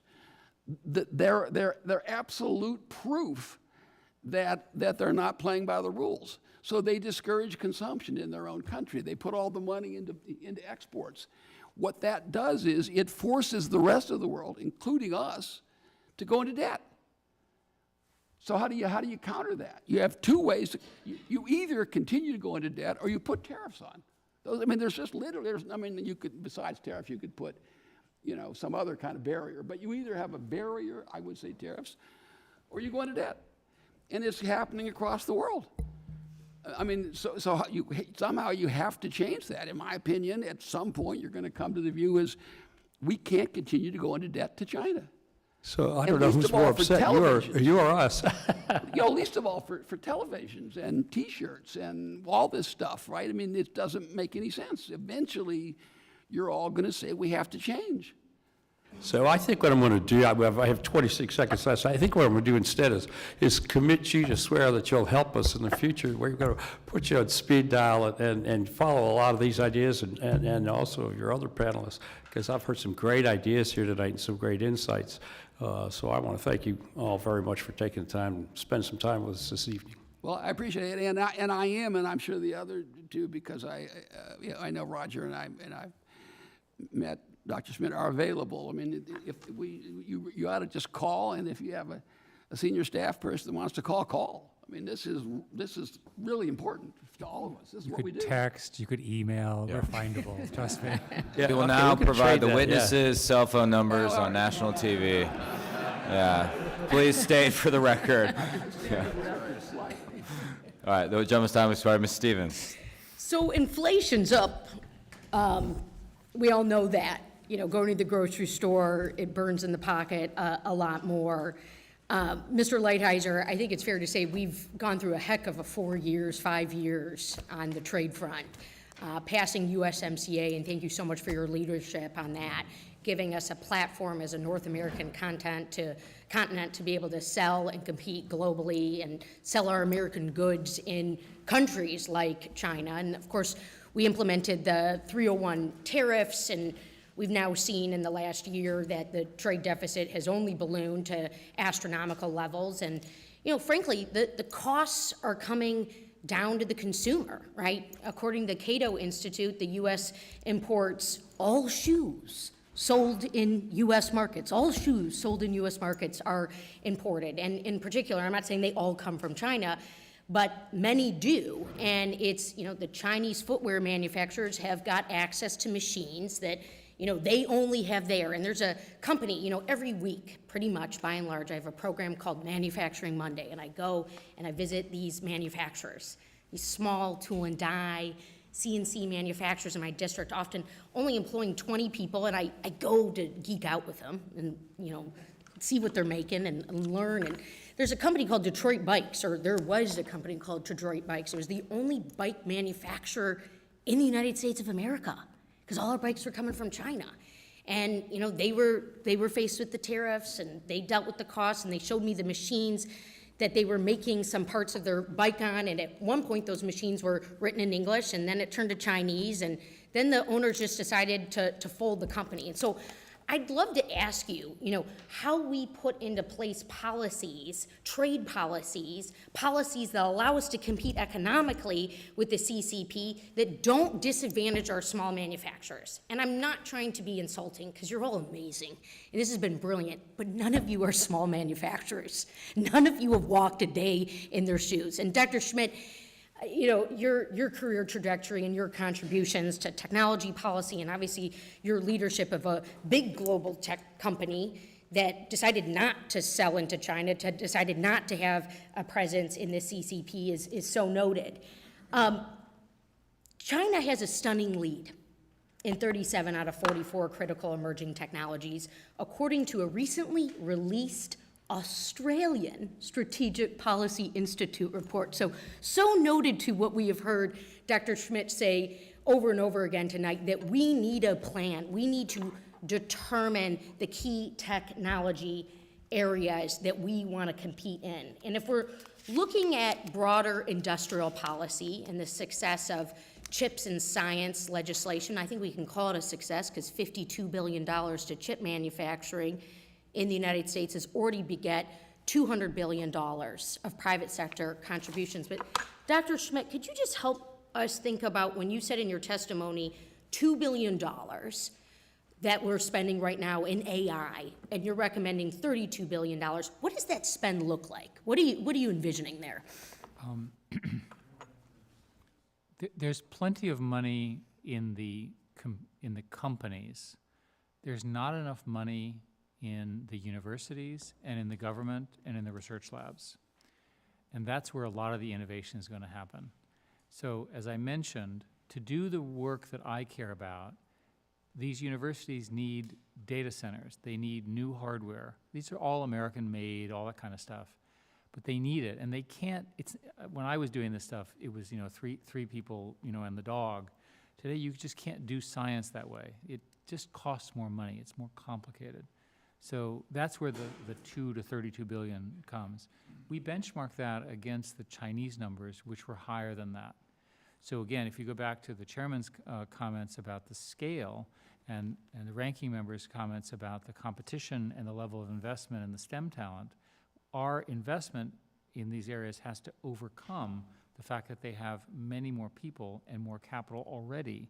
We're still winning, but they're coming. Yeah, and we don't need to do it, right, just because the CCP is doing it. We want to do it in our unique public-private partnership model of a way that then what? Begets more private sector investment? Would that be? Yeah, and when Secretary Raimondo and I did a whole tour on the CHIPS Act, and one of the talking points we had was that it will eventually result in $500 billion of capital for the 51 that were in the CHIPS Act. And I think we still think that that's true. We think that when you build these systems, if you do it right, which the CHIPS Act did right, so thank you guys for passing it, you get such leverage from the private sector. The genius of America, we haven't spoken about this enough, is that our deep capital markets, which these guys are much more experts, are real competitive advantages for our country, right? You can raise the capital. You can't do it in most of the other democratic countries. We love that. Thank you. And with that, Mr. Chair, I yield back. Appreciate you, Dr. Schmidt. Mr. Johnson. For Mr. Lighthizer, we've heard bipartisan compliments to you for USMCA tonight. Are there any lessons that we would have learned from that experience that we could apply toward our allies in the Indo-Pacific? So are there things in I guess the sort of notion is, should we have a free trade agreement with the countries in the Indo-Pacific? Is that kind of the question? Yeah, or the nature of the negotiations. I mean, I'll admit I was a little surprised by your written and verbal testimony that you were skeptical of additional free trade agreements, particularly for countries that are already, buying and selling a lot with us. I mean, I get it with China. I mean, I understand a strategic decoupling, but when you're talking about our friends, I just kind of start with the very basic economic rule that voluntary transactions benefit both parties. And so why not more trade with our friends in the southern globe? Let me answer that. I'm not against more trade with them, but the underlying notion that you're going to get allegiance because you transfer more of your wealth to them, that's what I challenge. So forget allegiance. I mean, let's not focus on allegiance. Let's focus on prosperity for both. So see, I'm a product of the 60s.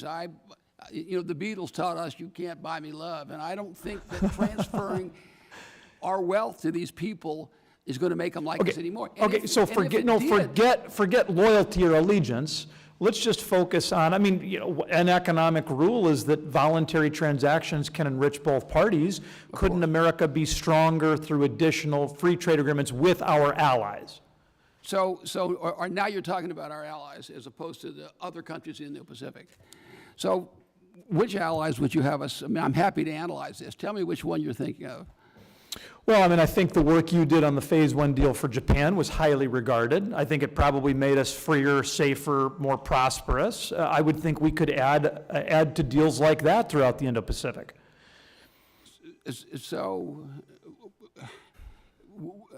if you're talking about countries like, the TPP countries, with the exception really of Mexico and Canada and Japan, you're talking about Malaysia, you're talking about Vietnam.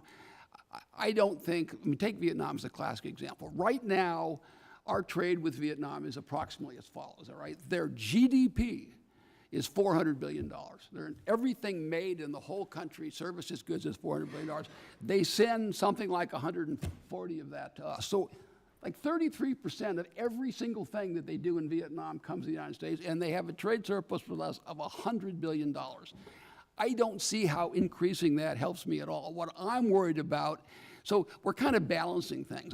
Number one, I think if you can buy love and respect, then we would have it with them right now. But they're making their decision about China for reasons unrelated to trade, right? They're making it because they got an 800-mile border, and they've got this long okay, let's drill down to. I'm not against trade with anyone. I don't want to give up additional access here and cost jobs in your home. Okay, but let's focus specifically on, let's just do soybeans, because obviously that's important to South Dakota. About 60% of our soybeans are exported.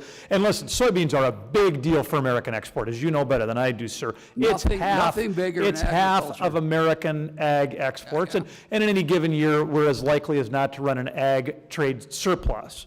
Okay, so, and you've done a lot for soybeans and market access, so thank you. I hear from our producers all the time, and I agree with them, we don't want to be so dependent on China. Again, half of our soybeans go there. But then if we're not going to sell them to China, We got to sell them someplace. We can't eat that many beans here, and we're really, really good at growing them.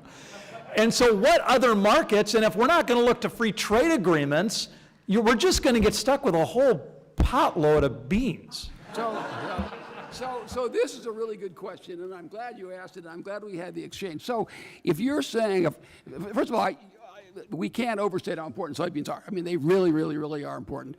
And so you say to yourself, country X, they won't let us sell our soybeans. Why not?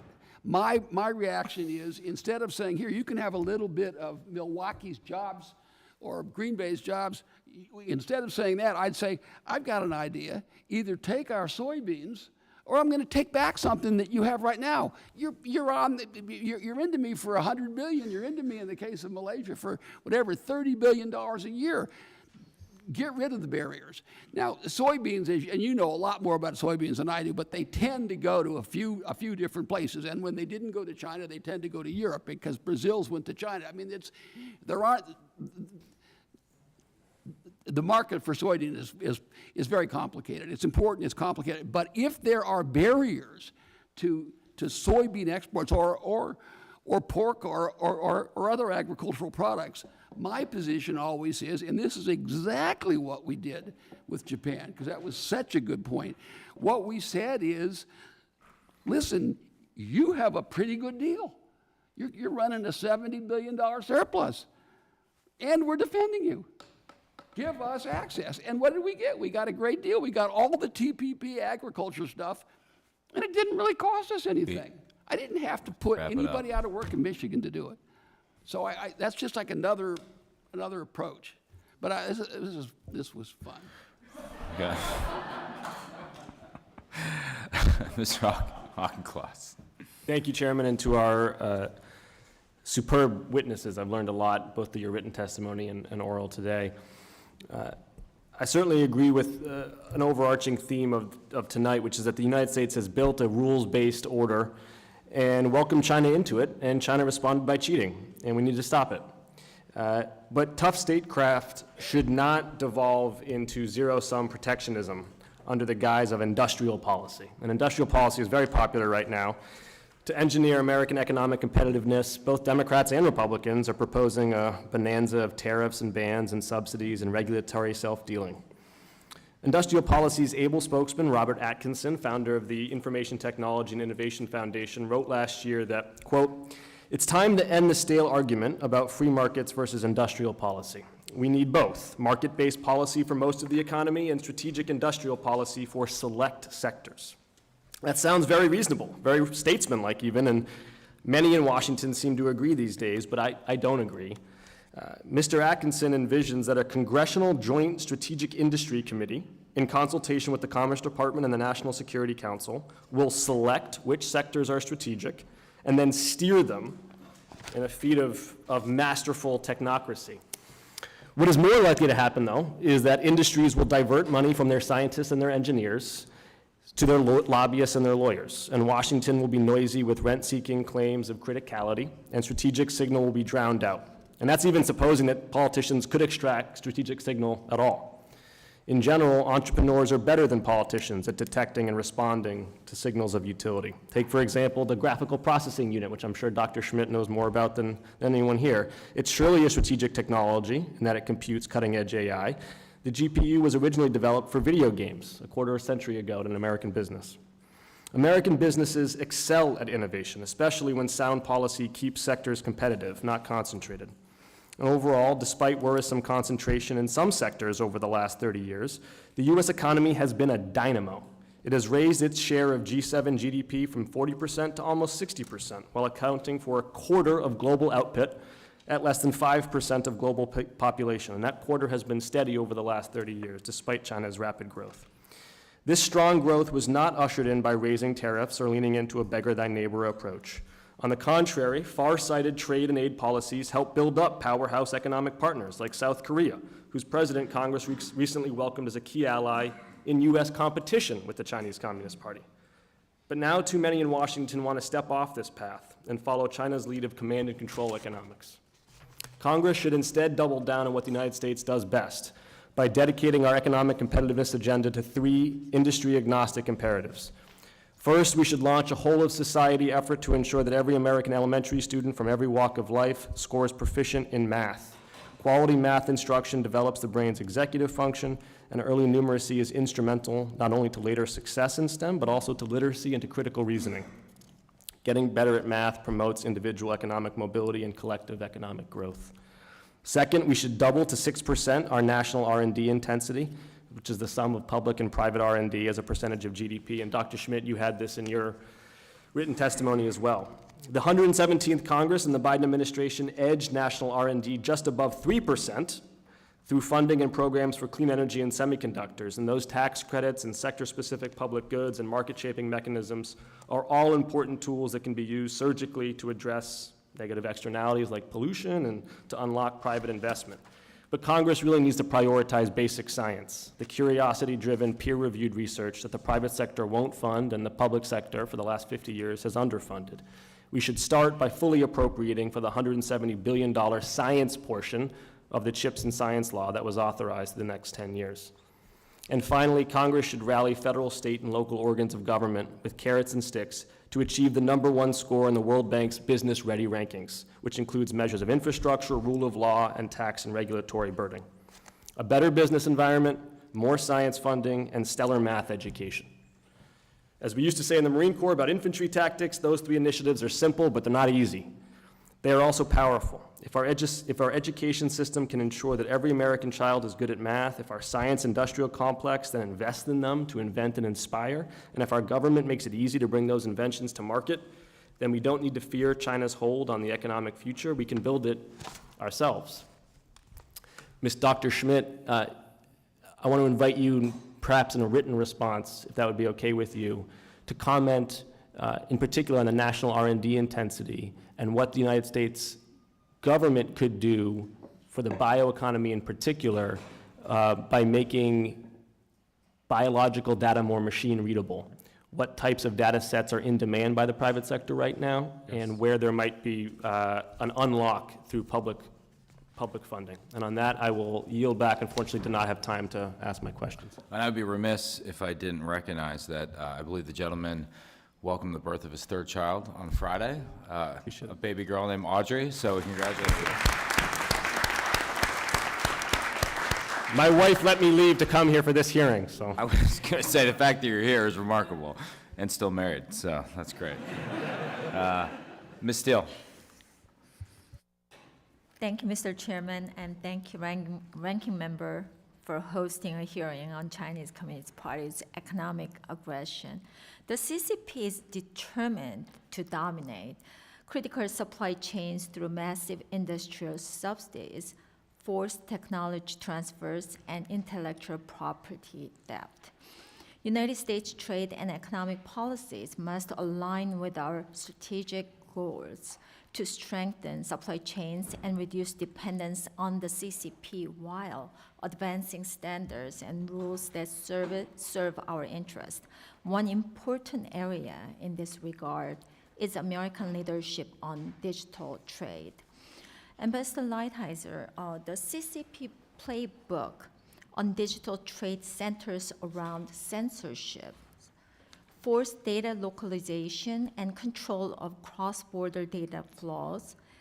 It seeks to export these practices to other countries around the world because control of digital economy serves its malign influence. At USTR, you negotiated the first ever digital trade chapter in the United States, Canada, Mexico agreement, as well as US-Japan digital trade agreement. Both agreements set a high standard for digital trade based on American standards. Presently, there seems to be a lack of US leadership on digital trade. Do you agree? How can the United States push back on the CCP playbook for digital trade in the Indo-Pacific region, especially as it relates to localization and data flows? Will American leadership in digital trade help our American small businesses expand into new markets? Well, thank you for the comment. And and for the question. I think what we did in USMCA and in the Japan agreement were very important, and I think these technology issues are particularly significant. My own sense is that with respect to countries like China, you're never going to get any kind of an agreement on banning data localization, right? It's just to me at least, a lost cause. And I think the same thing is probably true in Europe. I think Europe is always going to demand data localization. I think continuing those kind of negotiations where it makes sense, we should do it. But as a general matter, the overall principle of banning requirements for data localization is one that we're just fundamentally not going to win, because it's in the hands of those countries, right, in the final. So we have a valid principle, and we certainly did it with respect to Canada and Mexico. We did it with respect to Japan. I would suggest maybe that those three countries are different than some of the other countries we're dealing with. But I do think there's a lot that can be done in the area of digital trade. I think Congress has to be careful to make sure that it maintains its ability to regulate technology in the future, that we don't do something in these agreements that would prevent you from doing something that you thought necessary down the road. And I think there is some work being done on digital trade. Thank you. And second question is Dr. Schmidt. Could you speak a little more to the CCP playbook on digital trade and how they craft rules and standards to export their model of the state-controlled digital economy, and how important it is for the United States to be writing the digital rules of the road when the CCP is trying to pass us by and dominate 21st century technologies like artificial intelligence? I think what happened with Huawei is instructive. So China has a subsidy program for purchasing things from China. For example, we'll pick an African country. And the Huawei products are cheaper than the other global competitors anyway.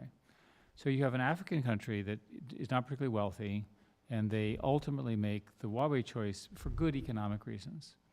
As part of Huawei, they get a whole set of firewalls and censorship capabilities and services above it, which are not representative of Western or American values. Some of the countries use it, some of them don't. But more importantly, it also serves as a signal intelligence network for the Chinese.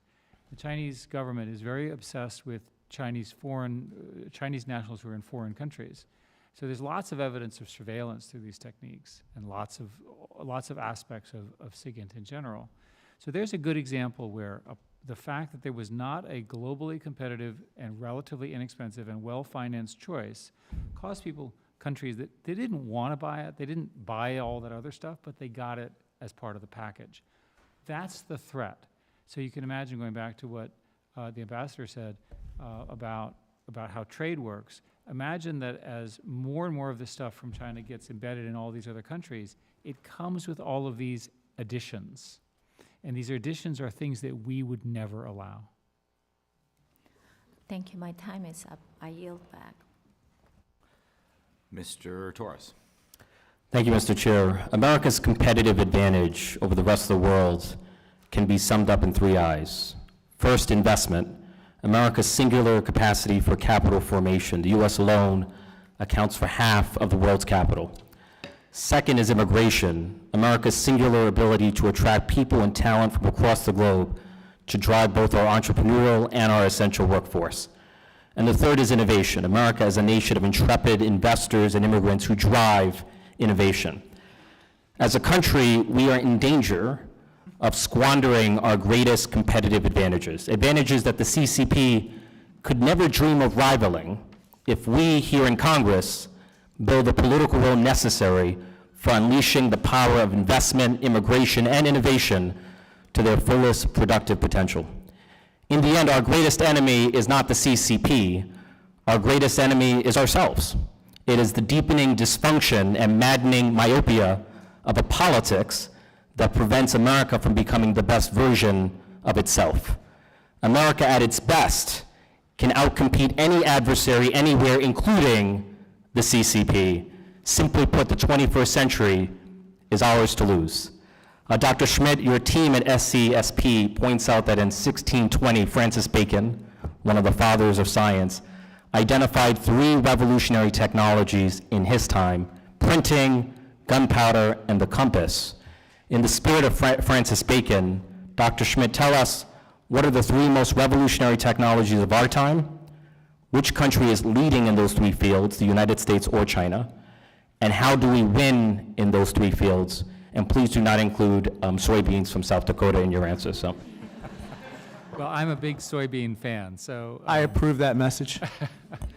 So there are many candidates for your answer, but I think a simple list is quantum, AI, and biology.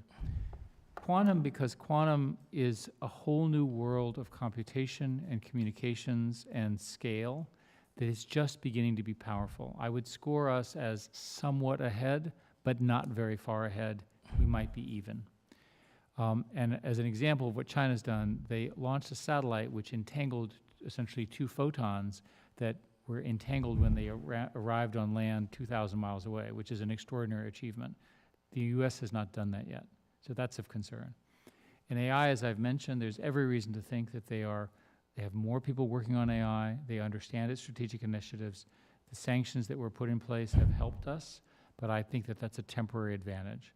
And then in synthetic biology, and there was a discussion about this earlier, and for all of you, you should understand that synthetic biology ultimately means that America will grow many of the things that we manufacture today. Growing them is obviously more energy efficient, it's more climate friendly, but it's also another interesting thing. We have an awful lot of biomass in our country, especially in the Midwest and the more rural states. So here you have a technology which can revolutionize the job loss and the migration into cities by creating this enormously interesting set of industries in each of the states of our heartland. That is both a politically good thing for America, but it's a good economic choice. We need to win all 3 of those. Who's winning in synthetic biology so far? So far, I'd say we're slightly ahead. So we're slightly ahead in quantum, slightly ahead in AI, slightly ahead in synthetic biology. And when I say slightly, if I may, we're talking about a year or 2, not very long. Or some would say a few months with respect to AI. Yeah, depending on who you ask. The Biden administration has put in place export controls that prevent the transfer of the most advanced semiconductors to the CCP. In response to those export controls, NVIDIA designed new chips specifically for China, H800. Is the H800 sufficiently advanced to enable China to be competitive with the United States in AI? So the H800 is not shipping yet, but the conventional wisdom is that you need 3 of them for every H100 which we're using. So one way to understand it is that China will need 3 chips to 1. And that's a fairly significant delay because these chips are hard to install, hard to program, and so forth. It's all very difficult stuff. China has some other disadvantages in AI. One of the things that people don't understand is that innovation is a repetitive game. They've not been doing it enough, whereas, for example, in Taiwan and chips, they've been doing it so well, they've really learned how to scale it. And the third disadvantage that people don't appreciate with China is that we're training on English language, and there's not as much Chinese language for them to learn from.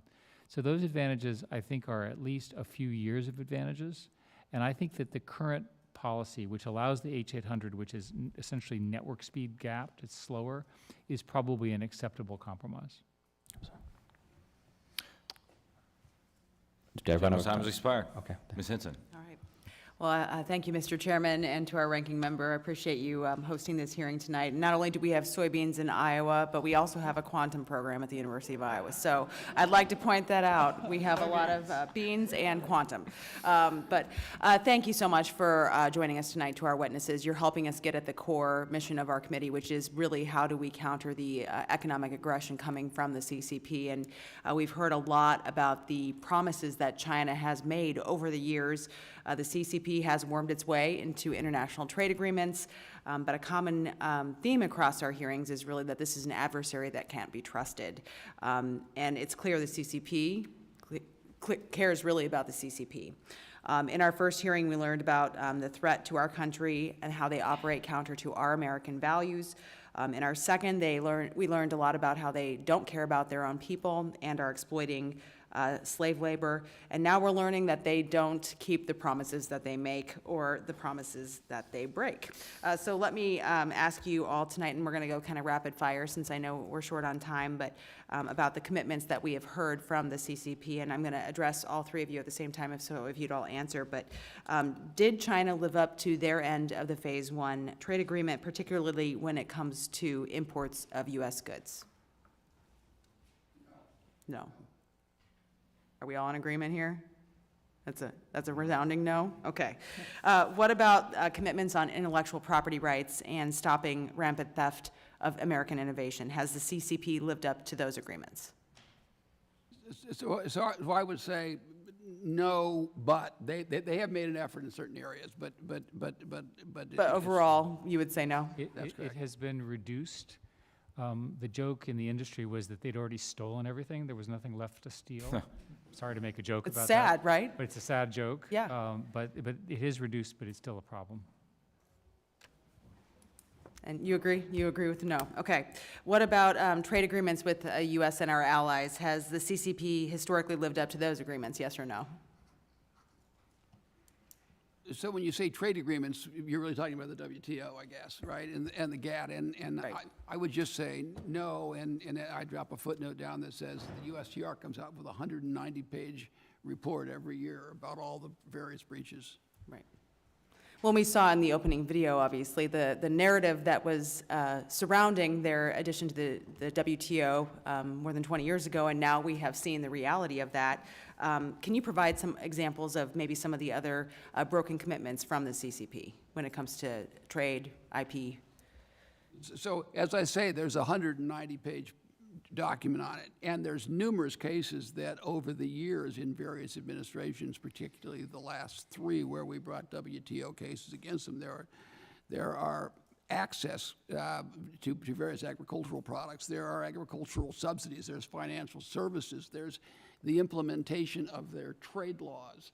I mean, there's and keep in mind that a lot of what we complain about that's bad that they're doing has nothing to do with trade agreements, right? This is the banking system, the labor system. That's why I'm for overall tariffs, because I don't think you can play whack-a-mole and win this game. You're not going to win by saying you stop this.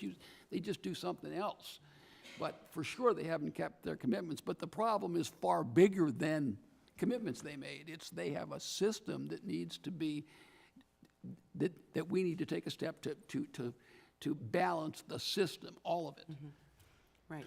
So when you look at the I guess, the most favored nation status, for example, things like that we've given them, we can't trust a word the CCP says when it's making promises to us. So why should we continue to give them sweetheart deals like MFN? Because I think that obviously gives them an upper hand.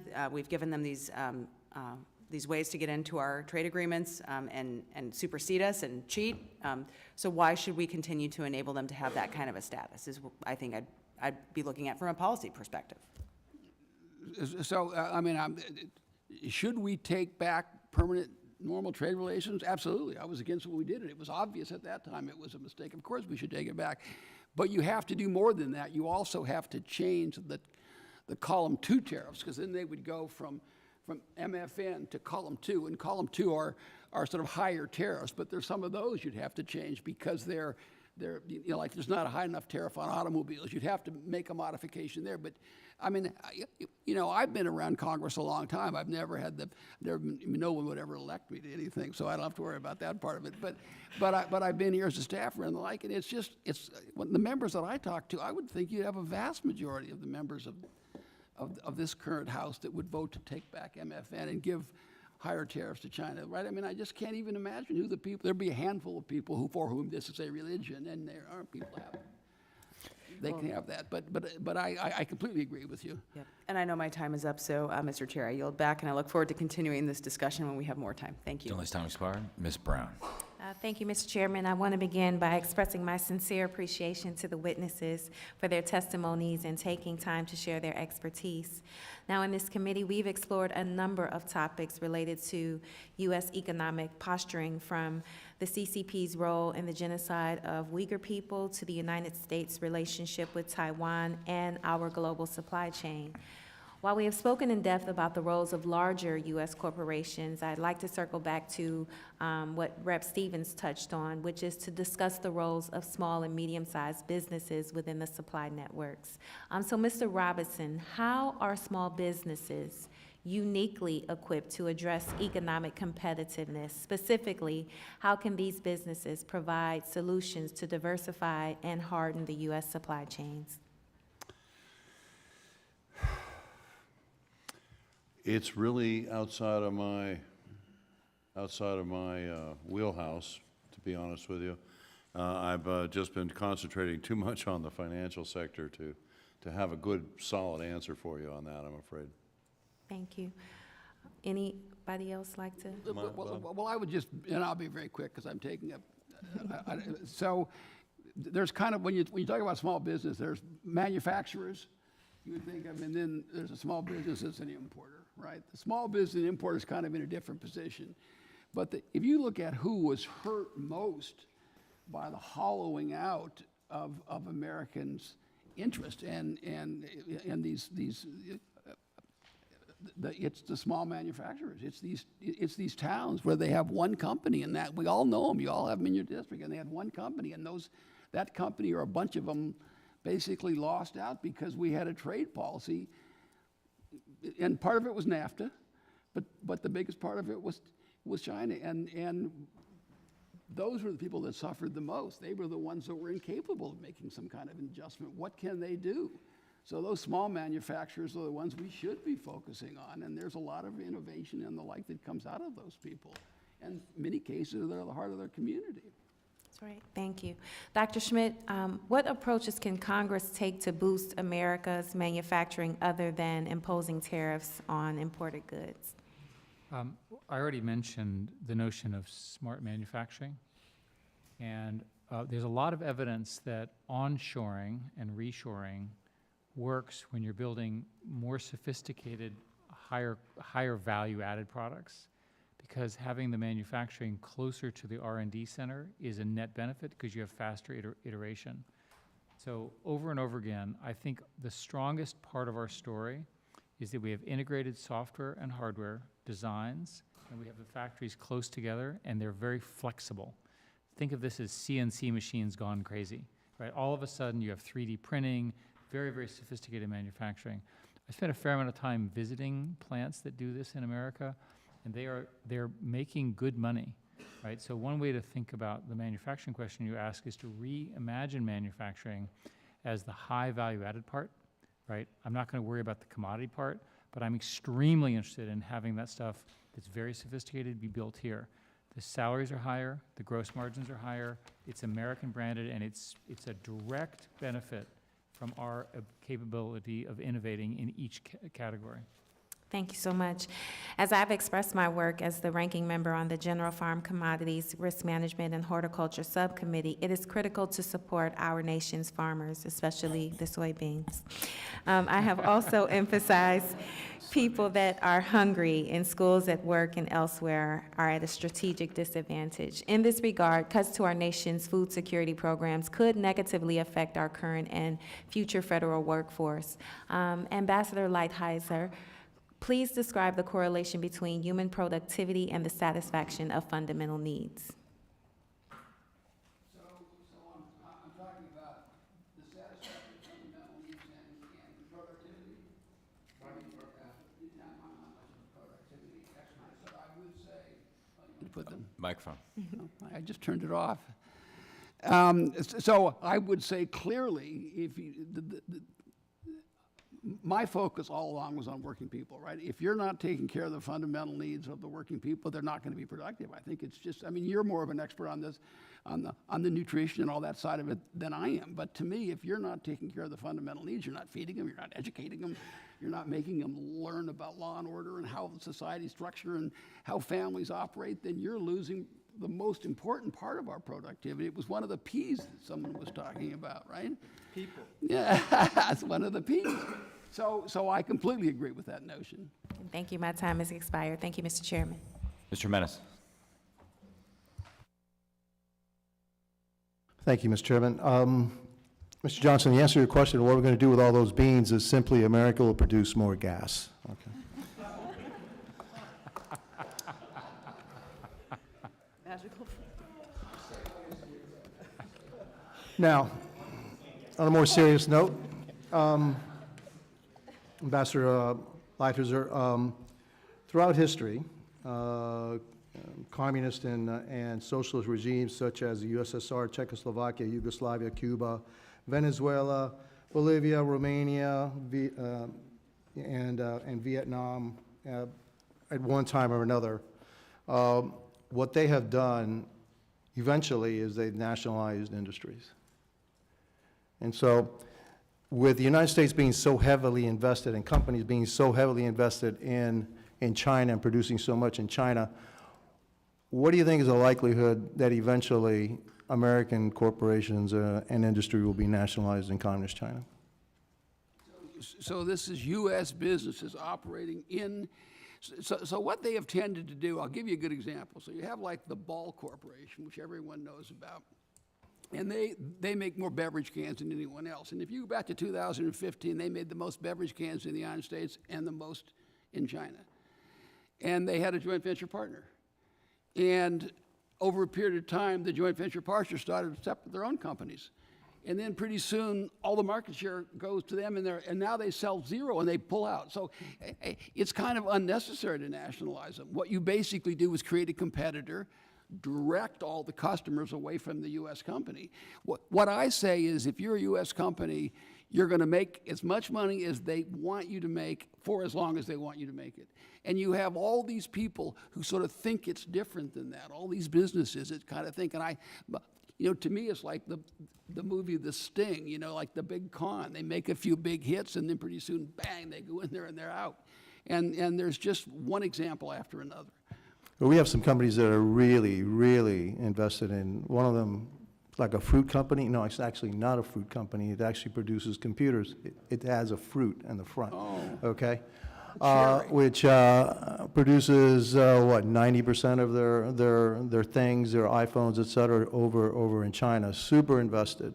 I tend to think that if we somehow get into a conflict with China and Taiwan, the first thing they're going to do is they're going to nationalize American companies. Would you agree with that? You may be right. That particular company is in a kind of a unique circumstance for a lot of reasons. So what would you advise these companies to do? I mean, look, what does a company do? They're in there, they kind of bought the big con, they're in there, a lot of them haven't even realized that they're involved in a con yet.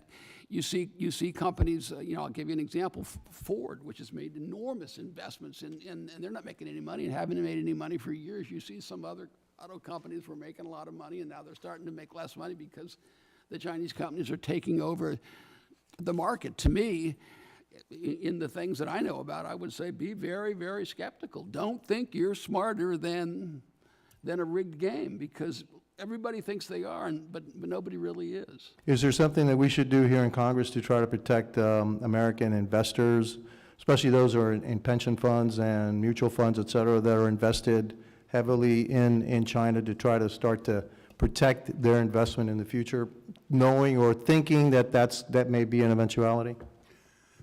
I think so, yes. For example, we talked a little earlier about the fact that there are now Communist Party cells being forcibly inserted into the senior management structures of every Chinese company, but increasingly we're starting to hear noises that that's also going to be the case with U.S. corporate operations in China itself.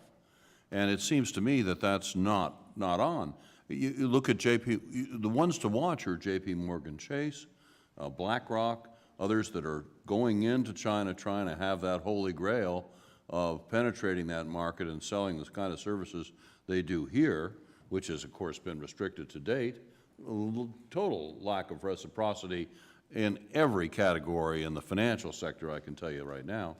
But it seems to me, legislatively, that action can be taken there.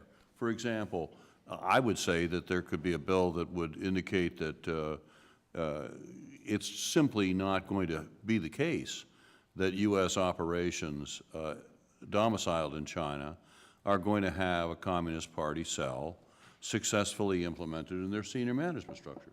If that's the case, then it's just over, period. And stop fooling around about this. Because again, there comes a point where the relationship has deteriorated to such an extent, and we are seeing the true colors of our foremost adversary so vividly that it's time to take a stand on these kinds of things. Thank you. My time is up. I yield back. Mr. Banks. Ambassador Lighthizer, I know you've already covered this, but I just want to ask very simply, should Congress revoke China's permanent normal trade relations status? Yes, absolutely, and take the second step of reforming the column 2, because there are some anomalies. And what would that do to American manufacturing jobs if we did that? So, I mean, to me, in the first place, you'd probably have to figure out some way to phase this, or you'd have to think about the actual process you do it. But in my opinion, it would be one of the greatest things you could possibly do for American manufacturing. All these small companies would be in a completely different circumstance. And it would also, if you did it, it would also help our relationship with a lot of those countries over there that you're worried about, that you want to make friends with. It would have that effect. And it would also, by the way, generate a fair amount of money. And that's money that you could use on your science programs and and all the stuff that Dr. Schmidt has talked about. So for me, it's like, I don't know how anyone, the only way you can decide not to do it is if you don't really think they're a threat. And when I talk to someone who has studied it and doesn't believe they're such a serious threat, I'm always like, oh, you must have some investments over there. All right, I get it. What prevented us from repealing it during the Trump administration? Well, let me say, first of all, you know, these things are sort of all an evolution, right? Where we all are right now is not where we were 6 or 7 years ago, and that's in every case, right? So, should we have done it in that administration? My guess is we began the process of decoupling about as radically as you could have done it, as the system would tolerate. But we're past that now, right? We're like 6 years into it. We got Democrats buying onto the same, a Democrat administration buying onto the same basic policy as Republican administration. Now we should take the next step.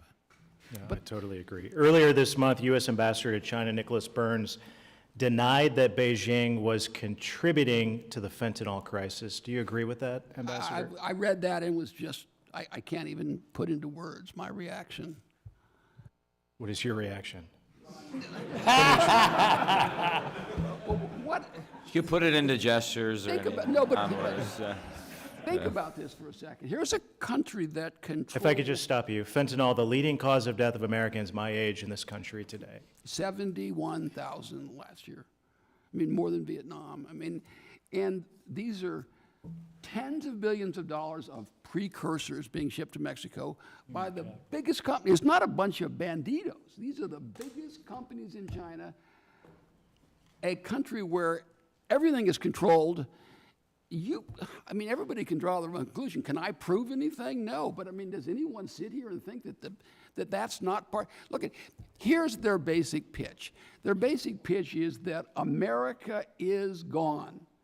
We should win, we Chinese, because America is, they flat say that. I put the quote in there that our days are gone. It's over.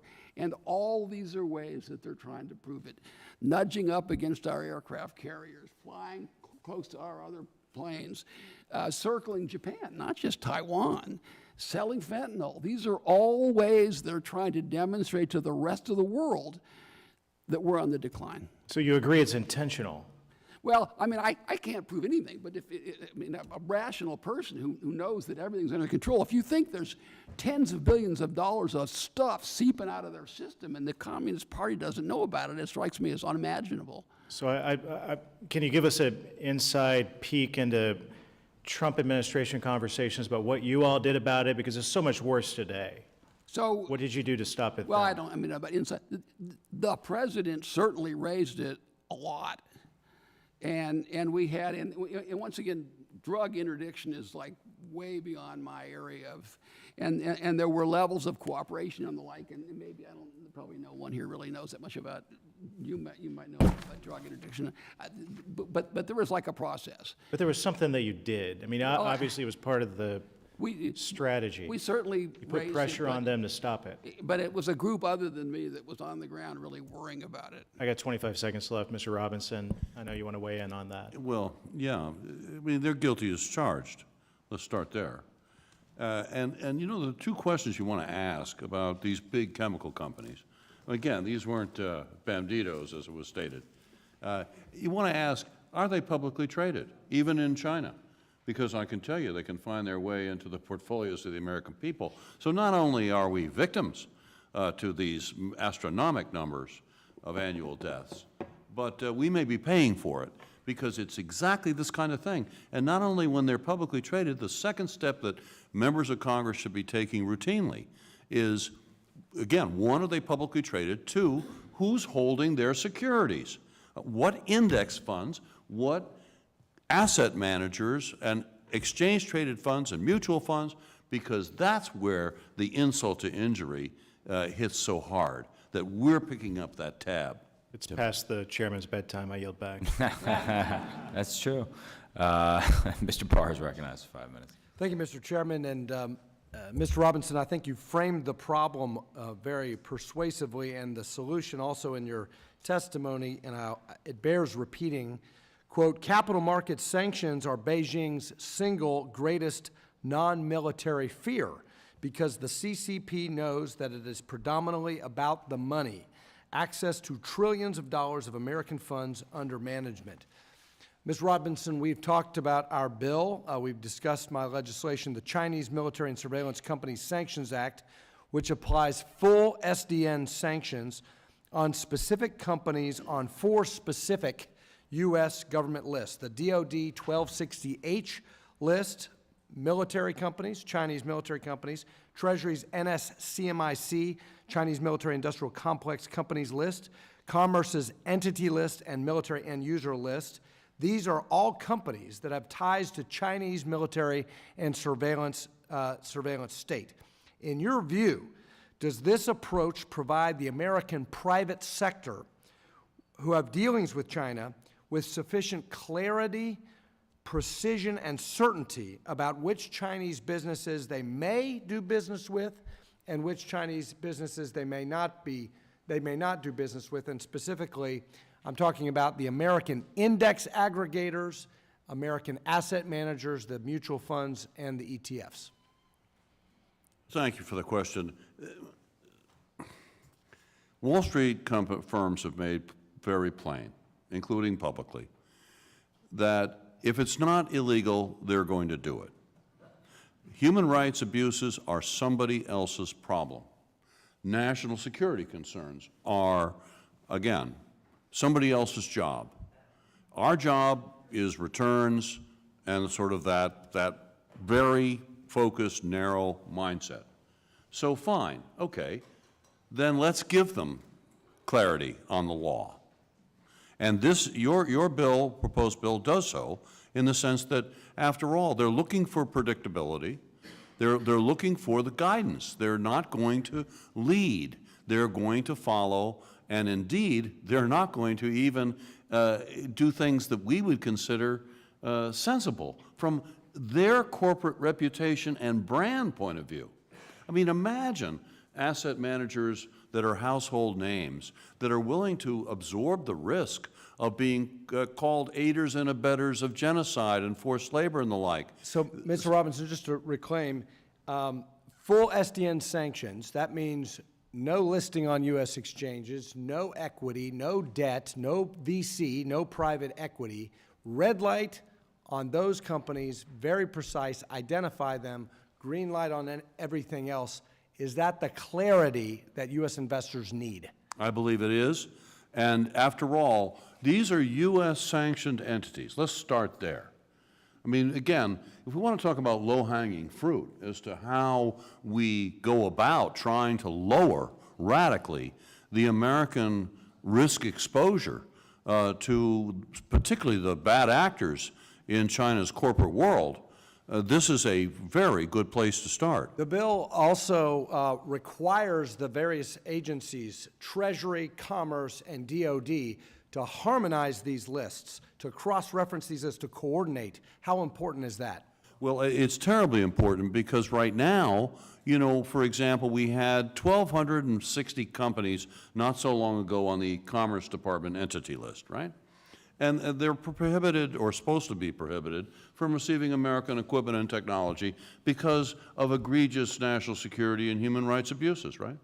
Do you know how many of those 1,260 are also on the NSCMIC list, meaning a fancy way of saying Treasury's OFAC list that actually impedes them from raising money from unwitting American retail investors? You know how many? 16. Now, does that sound serious to you?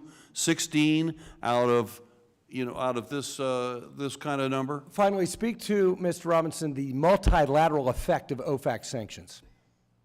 In other words, when OFAC sanctions these Chinese entities, what signal does that send to non-U.S. investors in these companies? Oh, well, it's clearly the kind of signal that others can read and understand. I mean, the U.S. capital markets are roughly the size of the rest of the world's combined. There is no going elsewhere, if you're China, by the way. We so utterly dominate the global financial domain on this planet, it's not even funny. I mean, you talked about 50, my number is 60% of the world's investable capital, and as I say, the world's reserve currency and so forth. This is our major competitive advantage we have today. And so the signal that it sends, to answer your question, is one of fear and concern. And guess what? It's fear that communicates to our allies more than cajoling and persuasion. Thank you. I yield. Thank you. Before we close, a few logistical notes. As soon as we have the topics for our June and July hearing, we will let you know. We're waiting on a response from the administration for some requests. These hearings may not all be at night. The night hearing I like, not as a media play. I know Ms. Sherrill has strong views on that. It's remarkable. You all don't agree on everything. Exactly. But the night hearings have the added benefit of having many people stay here and not competing with your time for 1,000 other hearings that are happening simultaneously. Those coming on the UK trip tomorrow, remember the bus leaves very promptly. We have to get to the airport very quickly. Operation Cannonball Run is in effect. Next week at 9:30 on Wednesday, I believe we're going to have our first business meeting, which will be the first test of our policy endorsement process. This should be the easy stuff, and if we can figure it out, we will then move on to the hard stuff, and the hard stuff is what we talked about here tonight. We were very fortunate to have amazing testimony from 3 expert witnesses to help us think through the complexities of our economic competition with the Chinese Communist Party and how we better defend ourselves from CCP aggression. Your written testimony is fantastic in addition to what we've heard from you directly here tonight, so we're going to continue to pour over it in the weeks and months to come. We will take you up on your offer to be a sounding board for the committee and follow up as we test various ideas, and we're hoping to arrive at a framework for de-risking or decoupling, 3 Ps, 3 Is, whatever we're calling it, that is strong, smart, bipartisan, and so I thank you all for your time, for your expertise. I remind members that questions for the record are due 1 week from today on May 24th, and your staff will receive submission instructions shortly. Without objection, the committee hearing is adjourned. Thank you.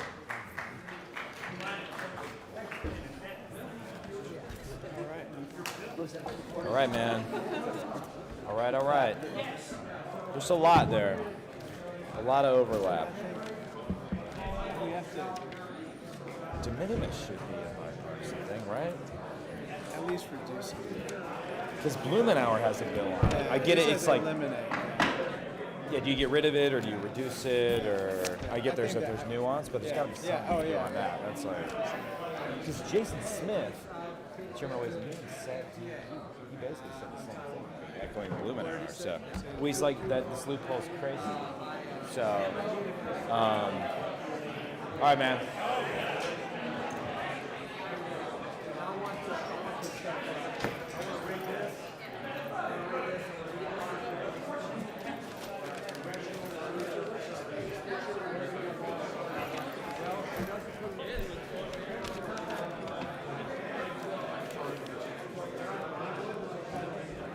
Is anyone going back to the office? Is anyone going back to my office by any chance? No, I'll grab this before I leave. Sir, thank you so much. Appreciate it. So, no, I know.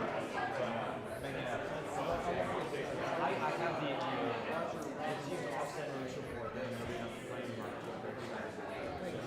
Good job, as always. Good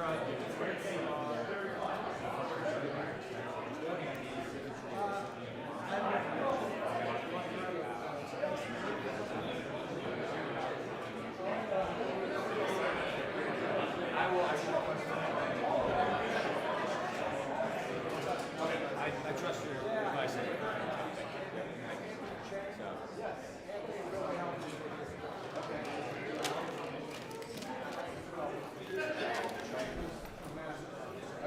All right, team. What's up? Well, this needs to go to the personal office. I'm gonna go there after this.